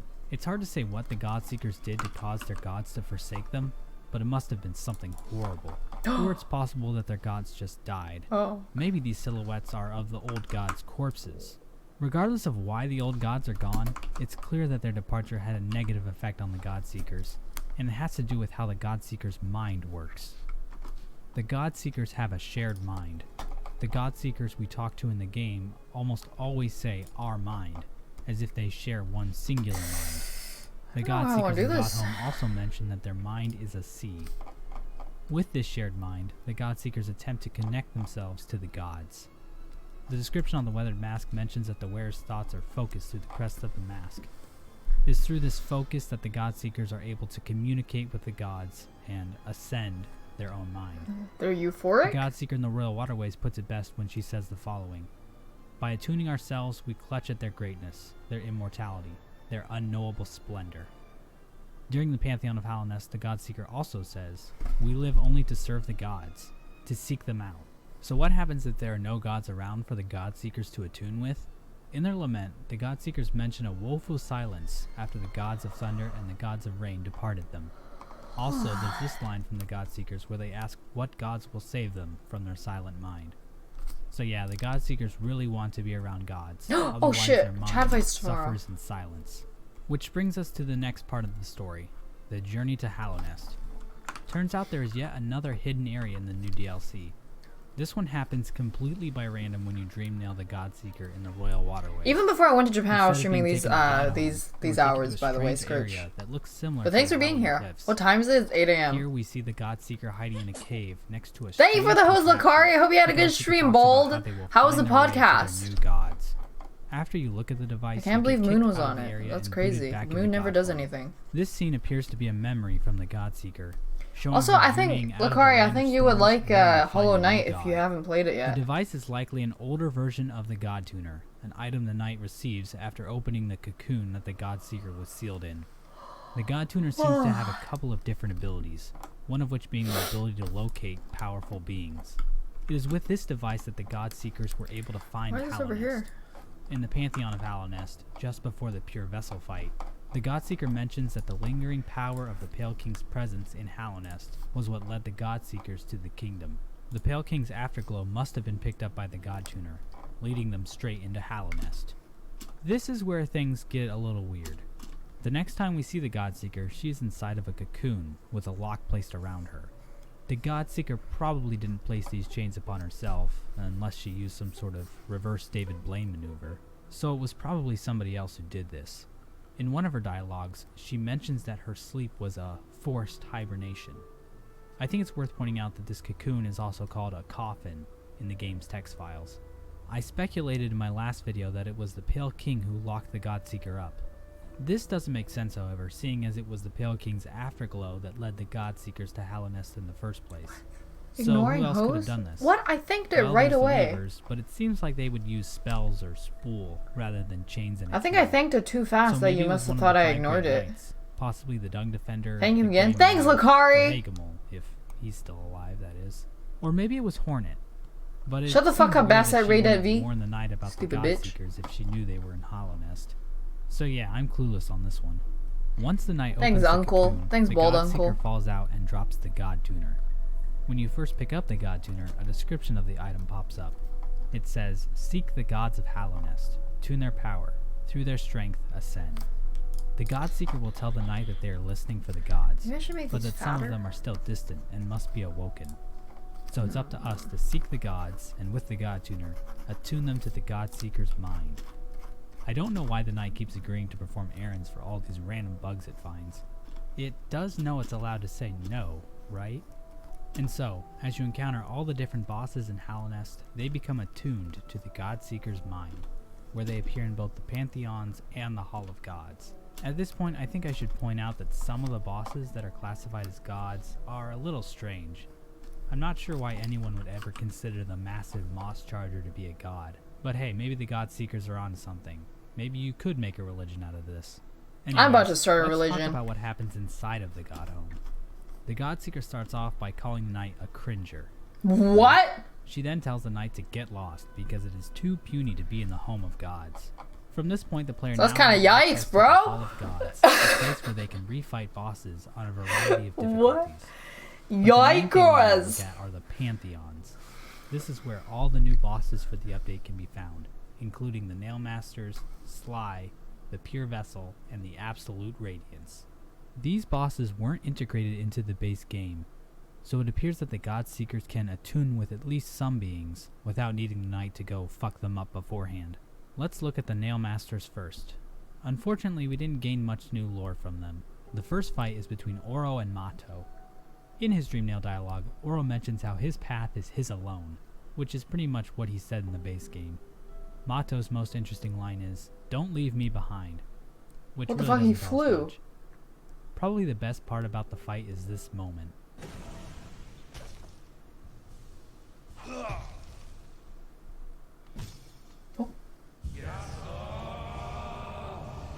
Lore-wise, I want to say that in this moment, Oro and Mato are setting aside their differences and working together That was so to try and cool. beat the shit out of one of their pupils. Inspiring, isn't it? Shio gets all philosophical on us in his Dreamnail dialogue, saying stuff like, "What is a god if not an artist?" and "Are we all seeking something different?" Does that mean I'm a god? Well, I'm seeking lore. Worship And me, this shit is a bitches. waste I'm of about to time start a by new Shio. religion. What the hell am I supposed to do with philosophy? Actually make Religion something of myself and 39. achieve happiness and self-actualization? What am I doing? Drawing the Sly's new Nightmare dialogue Grim doesn't add fight any new lore from either.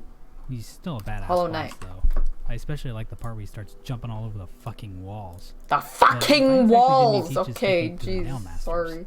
Some teacher. Also, what's the deal with Sly's voice? Does Team Cherry just let any random person off the street record lines for these characters? Of course, these bosses each have their own entries in the Hunter's Journal. They still don't give us any new lore for the characters, but there is some interesting stuff related to the Godseekers. Each entry includes Can a I prayer voice from the character? Godseekers. In each of these entries, the Godseekers make it clear that they are looking for Can one I be a god in giant particular, the one they call the God of Gods. Caterpillar. This god of gods that the Godseekers are referring to is the Radiance. During each of the pantheons, The the Radiance. Godseeker will show up and talk with the knight. For the first three pantheons, she just talks about how we are going to get crushed by the gods. But the fourth pantheon is where things start to get interesting. This dialogue happens right before the battle with the Pure Vessel. The which is Pure a younger version Vessel. of the Hollow Knight. The Hollow The Knight. Godseeker explains that while the Hollow Knight's body is currently in a state of ruin, the glory of Ruin. its pure form still endures. She then says that the Endures. Pure Vessel's power will attune her to the God of Gods. God of If gods. you dreamnail her, she also says that they are seeking the God sleeping within. God. Oh, The wait, Godseeker sleeping also with- ponders what connection the knight shares with the Hollow Knight before stopping herself. She then freaks out, claiming that we are sowing blasphemies in her mind. To me, this What is am I a really doing? I don't important moment. Drawing. The Godseekers are finally starting to take the knight seriously. This could be a sign that the Godseekers are beginning to attune with the knight. This is important because it seems as though attunement is a two-way It's like street. yarn balls or The something. Godseekers desire to attune with the gods, and when they do so, the gods are restored to their prime strength. The Pure Vessel is a prime example of this. But let's put a pin in that discussion, because we need to talk about the Pure Vessel. This boss helps us better understand an important aspect of the Hollow Knight. The question of how the Hollow Knight grew has generated a lot of theories. And while my theory never really gained any traction, there was another theory that floated around for a while. This theory basically stated that the Hollow Knight's growth was due to it taking on the infection. The evidence for this was that there are a lot of other creatures in Hallownest that change form due to the infection. This new boss debunks that theory, since the Pure Vessel shows no sign of infection. The Hunter's Journal entry for the Pure Vessel says the following: Chosen Vessel, raised and trained to prime form. He's kind of hot. I think this is the best explanation we are going to Thank you get. for sub cube. The Hollow Knight was raised and trained to prime form. I'd so fuck that's the why it Hollow looks Knight. different than the other vessels. Another He's pretty interesting hot. thing He about is. the Pure He's- Vessel is that it has both of its arms. Alright, 'cause boys he's and tall, girls, it's time to dive into obviously. some speculation territory. Don't even It's talk to women impossible if you're a to dream nail manlet. the Pure Vessel. But what's interesting is that there is Dreamnail dialogue for it in the game's code. The same thing happened to the Hollow Knight in the base Joking. game. Everybody But in calm that down. instance, there was a ton of other unused dialogue that got left in with it. For the Godmaster update, there really isn't too much unused dialogue here, which makes me think that Team Cherry did this intentionally.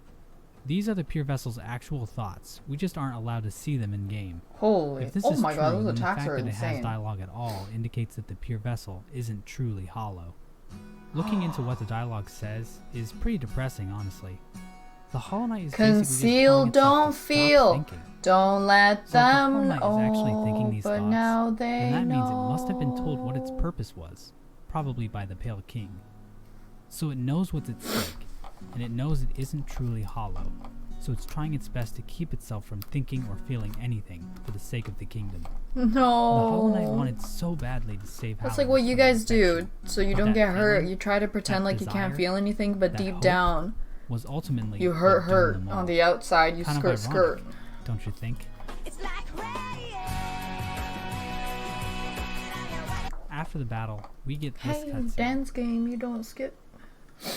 Oh. It's like, oh my god, they're all babies.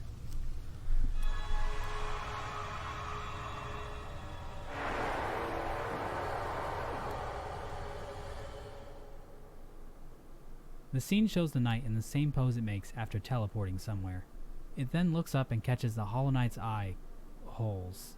This stare seems to imply some sort of camaraderie between the two vessels. This camaraderie is shared by the other vessels who observe this in silence.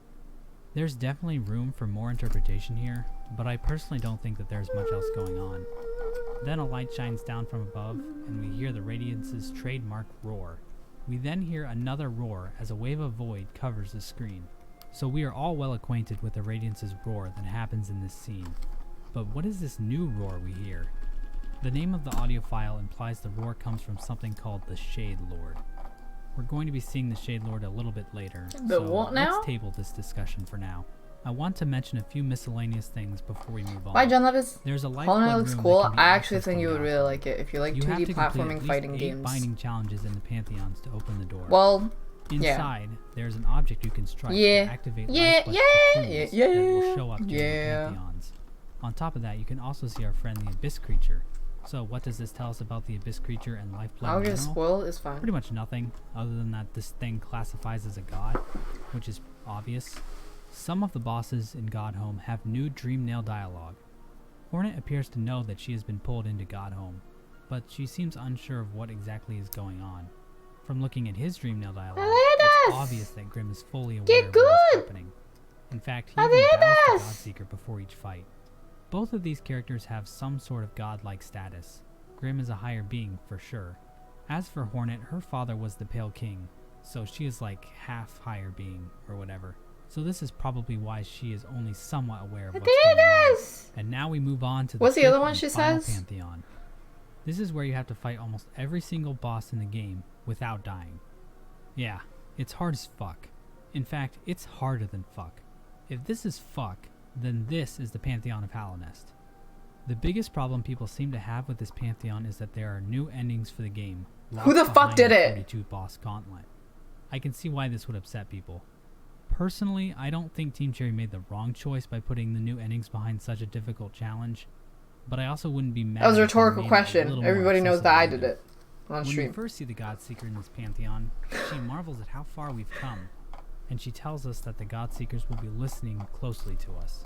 Again, this is important. The Godseekers are beginning to pay attention to the Knight. If the Knight talks to the Godseeker again, she will tell it to continue its combat, and to continue its ritual. We then see the Godseeker talking about a few of the other gods of Hallownest. Okay, so I don't know why I've been pronouncing this as Un. The spelling clearly indicates it as Un. I guess Un just sounds more like the name for a slug. I don't know. Sorry. Basically, the Godseeker confirms that Un's strength has faded from what it once was.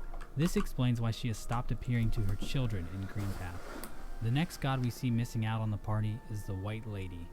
The Godseeker says that the White Lady is easily able to avoid the attunement process, as if she were intentionally diminishing her power to avoid detection. If we dreamnail her, the Godseeker says something else that's interesting. The chance of meeting is too rare, but thine residence. Could you be one of them? What does the Godseeker mean by them?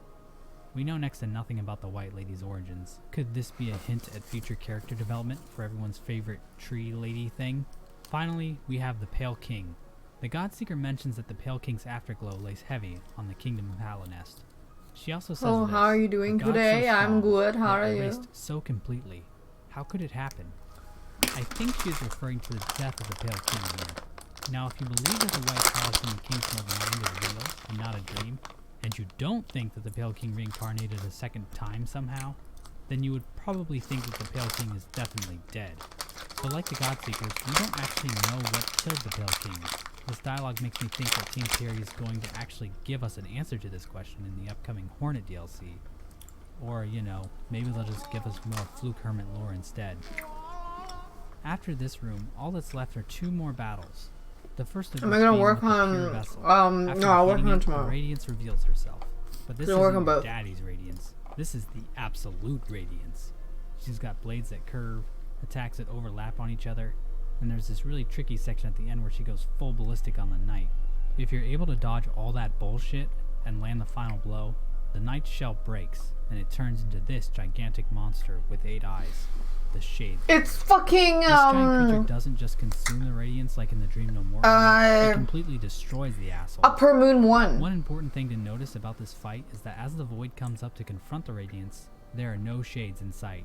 This is quite different from the first Radiance fight. If we go back to the cutscene from Pantheon 4, we see the Void cover the screen along with all of the vessels. I think this is establishing that the Shade Lord itself is responding to the Radiance's call. Whereas in the Spoilers? regular Okay, it's Radiance not a fight, it spoiler was to a know show that of Upper shades Moon coming 1 out has from like a it. million eyes. The fact that the Shade Lord covers over the vessels may also indicate that the vessels, or the Shades, have actually become a part of the Shade Lord. But it's hard to tell. What? I don't know what that So means. why am I calling this thing the Shade Lord? It is never called this in-game, but there are files in the code that refer to it as the Shade Lord. It has also been referred to as the God of Gods, but I see that as more of a title, so I'm just going to call this thing a Shade Lord for now. Also because I've already said God like 128 times in this video. So how the fuck did this become this?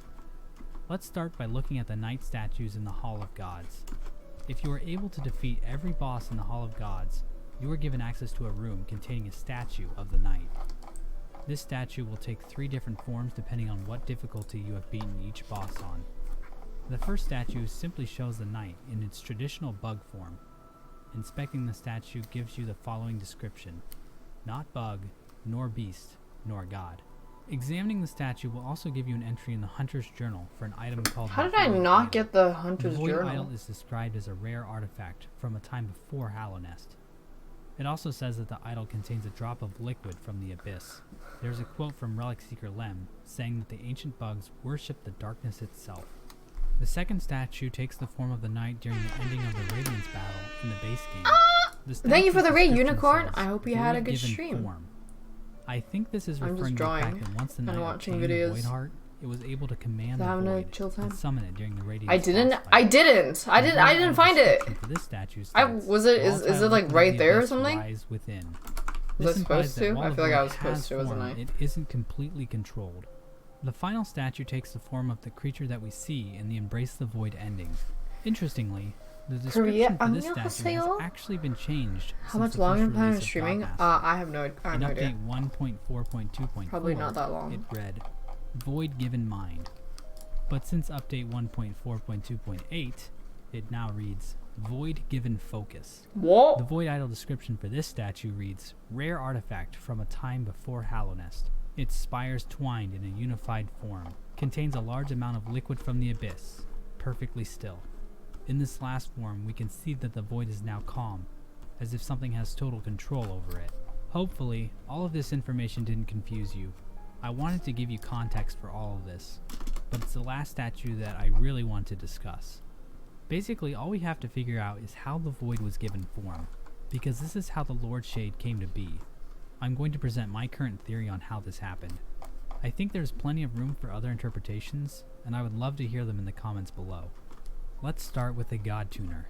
Remember what the item description was when we first picked it up? Seek the gods of Hallownest, tune their power, through their strength ascend. The God Tuner tells the knight to attune itself to the gods of Hallownest. This attunement happens through combat, according to the God Seekers. The God Seeker explains, through sacred combat are we attuned to this kingdom's greatest beings. When redoing the Pantheon of the Night, the God Seeker asks us if we too are seeking to attune with the gods, implying that it is also possible for the knight to do so. Which means this line from the God Seeker also applies to the knight. We shall attune ourselves to thee and ascend ever higher. So I'm lost. What does it mean to ascend? Well, the Hall of Gods features ascended versions of all of the bosses, which are more powerful than their original versions. So I think it's safe to say that ascension makes a being more powerful. The knight's ascension happens at the end of the battle with the Absolute Radiance. The flavor text for getting the Embrace the Void achievement reads, ascend the Pantheon of Hallownest and take your place at its peak. Did we So become the knight gods? attunes to the bosses through combat and ascends them when it beats the Pantheon of Hallownest. But what exactly drives all of this? What is it that allows the attunement and ascension to happen in the first place? But why? Well, the God Seekers have to be involved, because none of this confusing attunement garbage was important until they showed up. But what is it about the God Seekers that makes them special? They aren't gods. The God Seeker in the junk pit admits this herself when she says, ye must think us godly, amusing, foolish. So what is it about the God Seekers that makes them so special? It all goes back to the weathered mask. The mask allows the wearer to focus their thoughts. In the Pantheon of the Sage, the God Seeker tells us the following. Until through godly focus do we attain communication with the great power sleeping in the kingdom's heart. I think this godly focus is what makes God Home work. It's what allows creatures to be attuned back to their prime forms and what allows them to become more powerful through ascension. All of the abilities that the God Seekers have come back to this godly focus. For the first 4 Pantheons, the God Seekers have no interest in the knight, seeing it as a weak and meager cringer. At the end of the Pantheon of the Night, however, the God Seeker mentions how the knight is beginning to get into her mind. Not long after this moment, we hear the Lord Shade's roar for the first time. Once the knight makes it to the Pantheon of Hallownest, the God Seeker starts paying attention and listening to us. By the time the knight has finally defeated the Radiance, all the focus from the God Seekers is being pointed towards this tiny little bug. And with all that godly focus being directed right at the knight, who just so happens to be unified with the Void thanks to the Void Heart, the Lord Shade finally makes a formal appearance. The God Seekers have given focus to the Void. Before we get into the ending cutscene, I wanted to talk about the new Lem quote we got. It reads, inspired or mad, those ancient bugs. They devoted their worship to no lord, or power, or strength, but to the very darkness itself. So this pretty much confirms that the ancient civilization before Hallownest worshipped the Void. To what extent, we don't know. Did they worship the Lord Shade, or just the Void in general? Did the Lord Shade even exist in the past, or did it only come into being because of the God Seekers? This is A fun more for my shirt, yeah. involved Void does jive nice with the Radiance's dialogue, where she calls the knight her ancient enemy. Did the The Radiance void, combat the this darkness, monster in the obviously, past? light and dark. Alright, let's move on to the cutscene. So the Lord Shade comes down from the sky and gives the God Seeker a friendly hug. You can hear the God Seeker's voice in this scene, and to me, it sounds like she's more in awe than she is scared. After all, Yeah, I the get God it, no. Seekers were looking I for the wasn't most really- powerful God, and now there's one in her presence. Also, in God Seeker mode, God Seeker keeps talking like she gets off to being pulverized by a god. So this all makes sense. After this Why did that scene, shirt run we in see the Korea? Void leaking out of the God Seeker in the junk pit. The Void then erupts out of her, seemingly unleashing itself into the land of Hallownest. The final scene takes place at the Temple of the Black Egg. Hornet watches as the Radiance's infection fades away, and we hear the sound of footsteps and rattling chains. a figure appears in front of the camera, and Hornet prepares herself for battle. We can tell from this scene that the Radiance is truly dead, since the infection is fading away. And this is probably Why where does the other killing one the picks Radiance up. in Godhome kill the real Radiance? Since the Radiance was already in the dream world, maybe attuning to it works in a different way than normal. One of the Godseekers in Godhome says, a bridge. Maybe all the Godseekers did was find a way to bridge the Godhome with the dream inside the Hollow Knight's mind. Getting back to the cutscene, some people have said that the infection is being turned into void, Oh, it's a prequel. but I think these vines are just normally that dark. Let's talk about the figure approaching Hornet at the end of the cutscene. It's obviously the Hollow Knight. We hear its chains rattling, we see the bottom part of its shell, Really? and we also see its nail. And since the Radiance is dead, the Hollow Knight would presumably no longer be infected. But this does raise the question, how the fuck did the Hollow Knight free itself from the chains? This doesn't make a lick of goddamn sense to me. Seriously, did it somehow pull off some sort of reverse It's a sequel. David Oh. Blaine maneuver? I mean, I get what Team Cherry is trying to do. After all, ending it with Hornet just standing there like a dumbass wouldn't have been that exciting. But it still bothers me. This ending totally caught me off guard. I honestly thought the Hornet DLC was going to be a prequel. In fact, I had a whole video planned where I was going to go through and predict what I thought would happen. Luckily, I was too lazy to get that done before this update came out. But now that the new ending seems to strongly hint at a sequel, I'm actually really excited. The Shade Lord looks absolutely terrifying, and I have no idea how Hornet is going to stand any chance against it. Yeah, I don't think her needle's going to do shit. However, thanks to an alternate ending, we do have an idea of how the Void might be defeated. If the player has successfully delivered the delicate flower to the grave in the Queen's Garden, more flowers will begin to grow in that spot. These flowers can be taken to various other NPCs in the game. This is probably what Team Cherry meant by romantic options. Still can't give one to my waifu though. Taking the flower to the Godseeker unlocks an alternate ending, where the Godseeker and the Void disappear, presumably stopping the Void from tearing into Hallownest. The description for the flower says that it glows with a pale light, which is usually a sign of something having a connection to the Pale King. Turns out that's not true.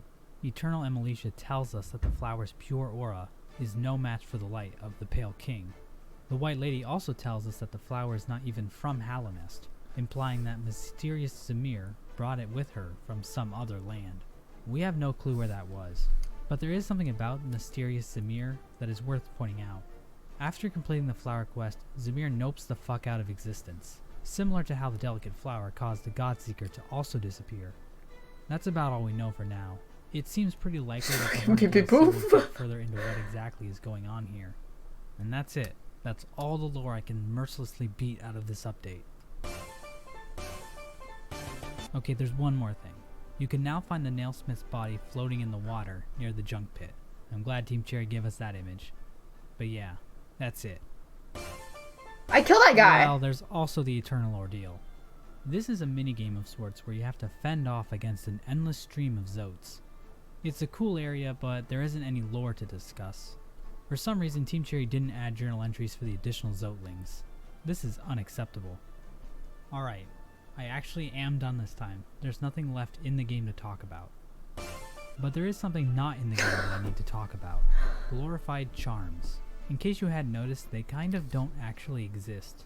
Rumor is these charms would have required the entire game to be reworked so that they wouldn't completely break everything, but Team Cherry hasn't put out a formal blog update saying why the charms were cut, or even what they would have been like, so I don't really know for sure.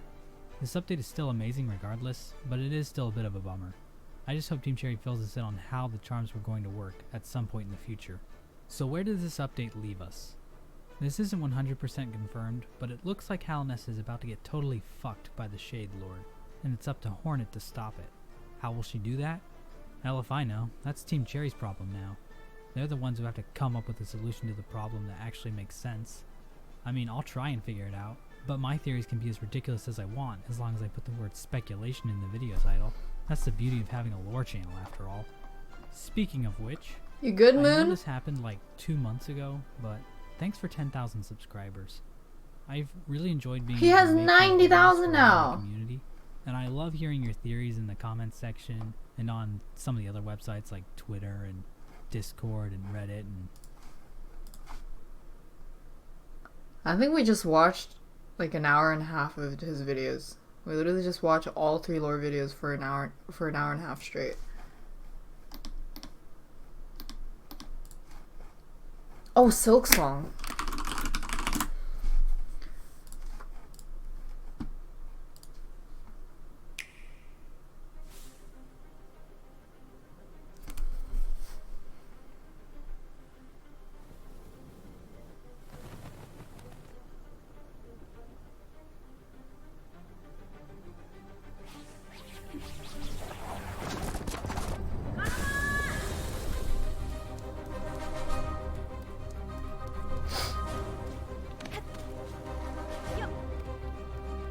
¡Aderas!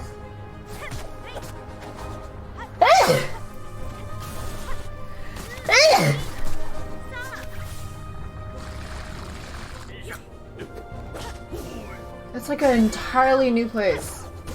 Shaw!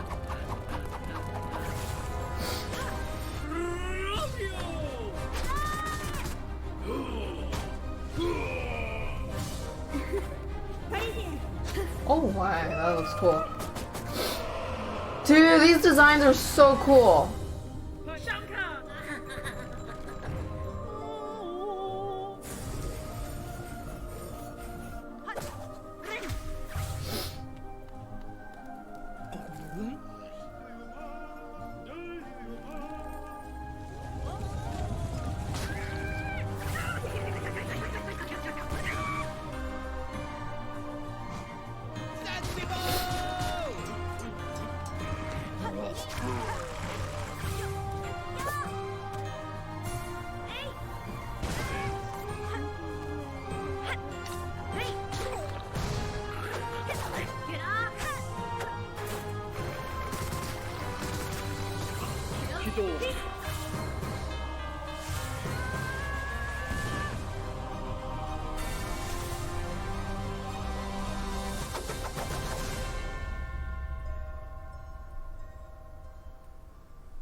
Okay, my theory is whatever void thing that was released at the true ending probably fucked up the entirety of Hollow Nest, and then she has to go to other towns and figure out how to fix it or something. I don't know. Figure out what happened and gather intel.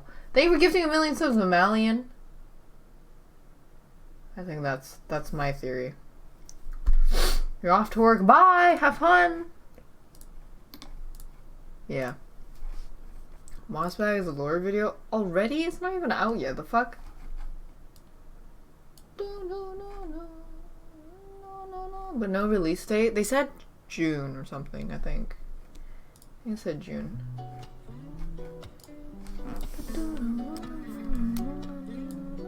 Ooh. Okay, let me see what I've done so far.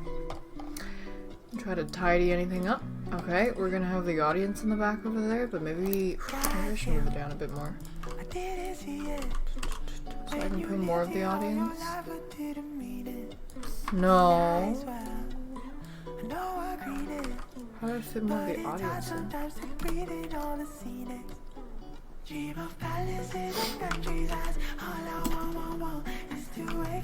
I mean, I guess I could just put the audience, some audience people here in the front.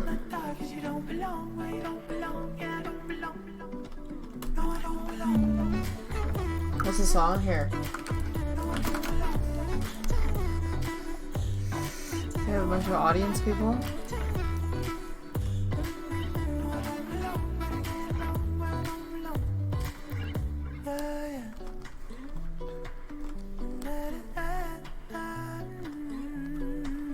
I don't know. I'm gonna just make this thing smaller too.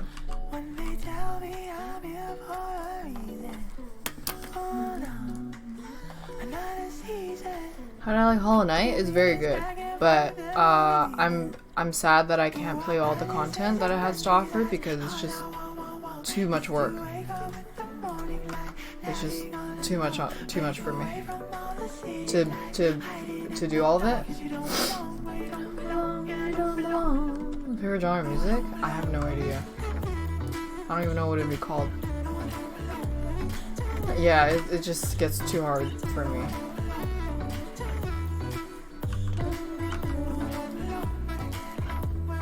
I think I can do it though, but it's just, man, I'd be dead.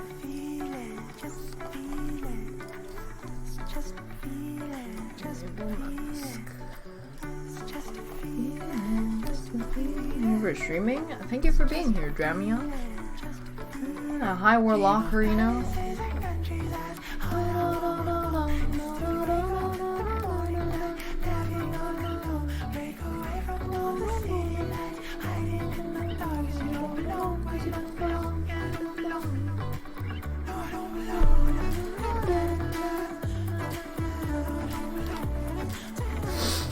Toto sponsor? No, Toto is a toilet. Toto is a toilet brand.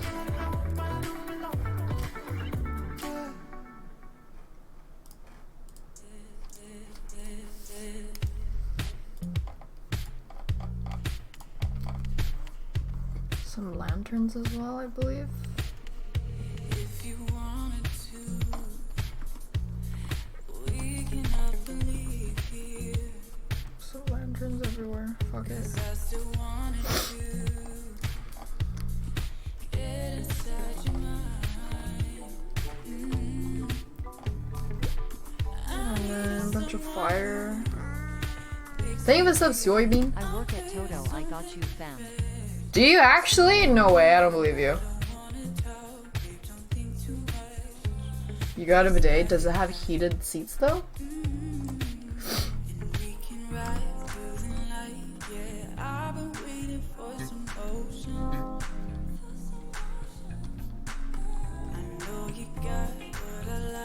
I'm not sure how I'll do the flames, so I'm just doing a bunch of like particles so I can get a feel of how the composition would be like for him. Looks like a bunch of ancient Egyptian scriptures. Why do you call me hentai artist? Because I drew a contest entry for one hentai contest for a hentai subreddit, and then it just went from there. Because that was when I said something and when I made it funny, and then everybody started clipping it and stuff, and it got posted everywhere. Yeah. Nice. Okay. I'm gonna go sleep now.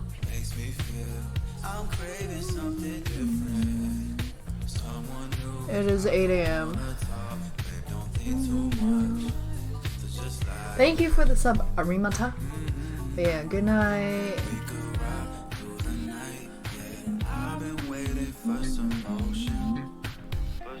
Yeah, I'm gonna go. Wait. Is the stream done? Alright. Go watch this guy draw. Bye.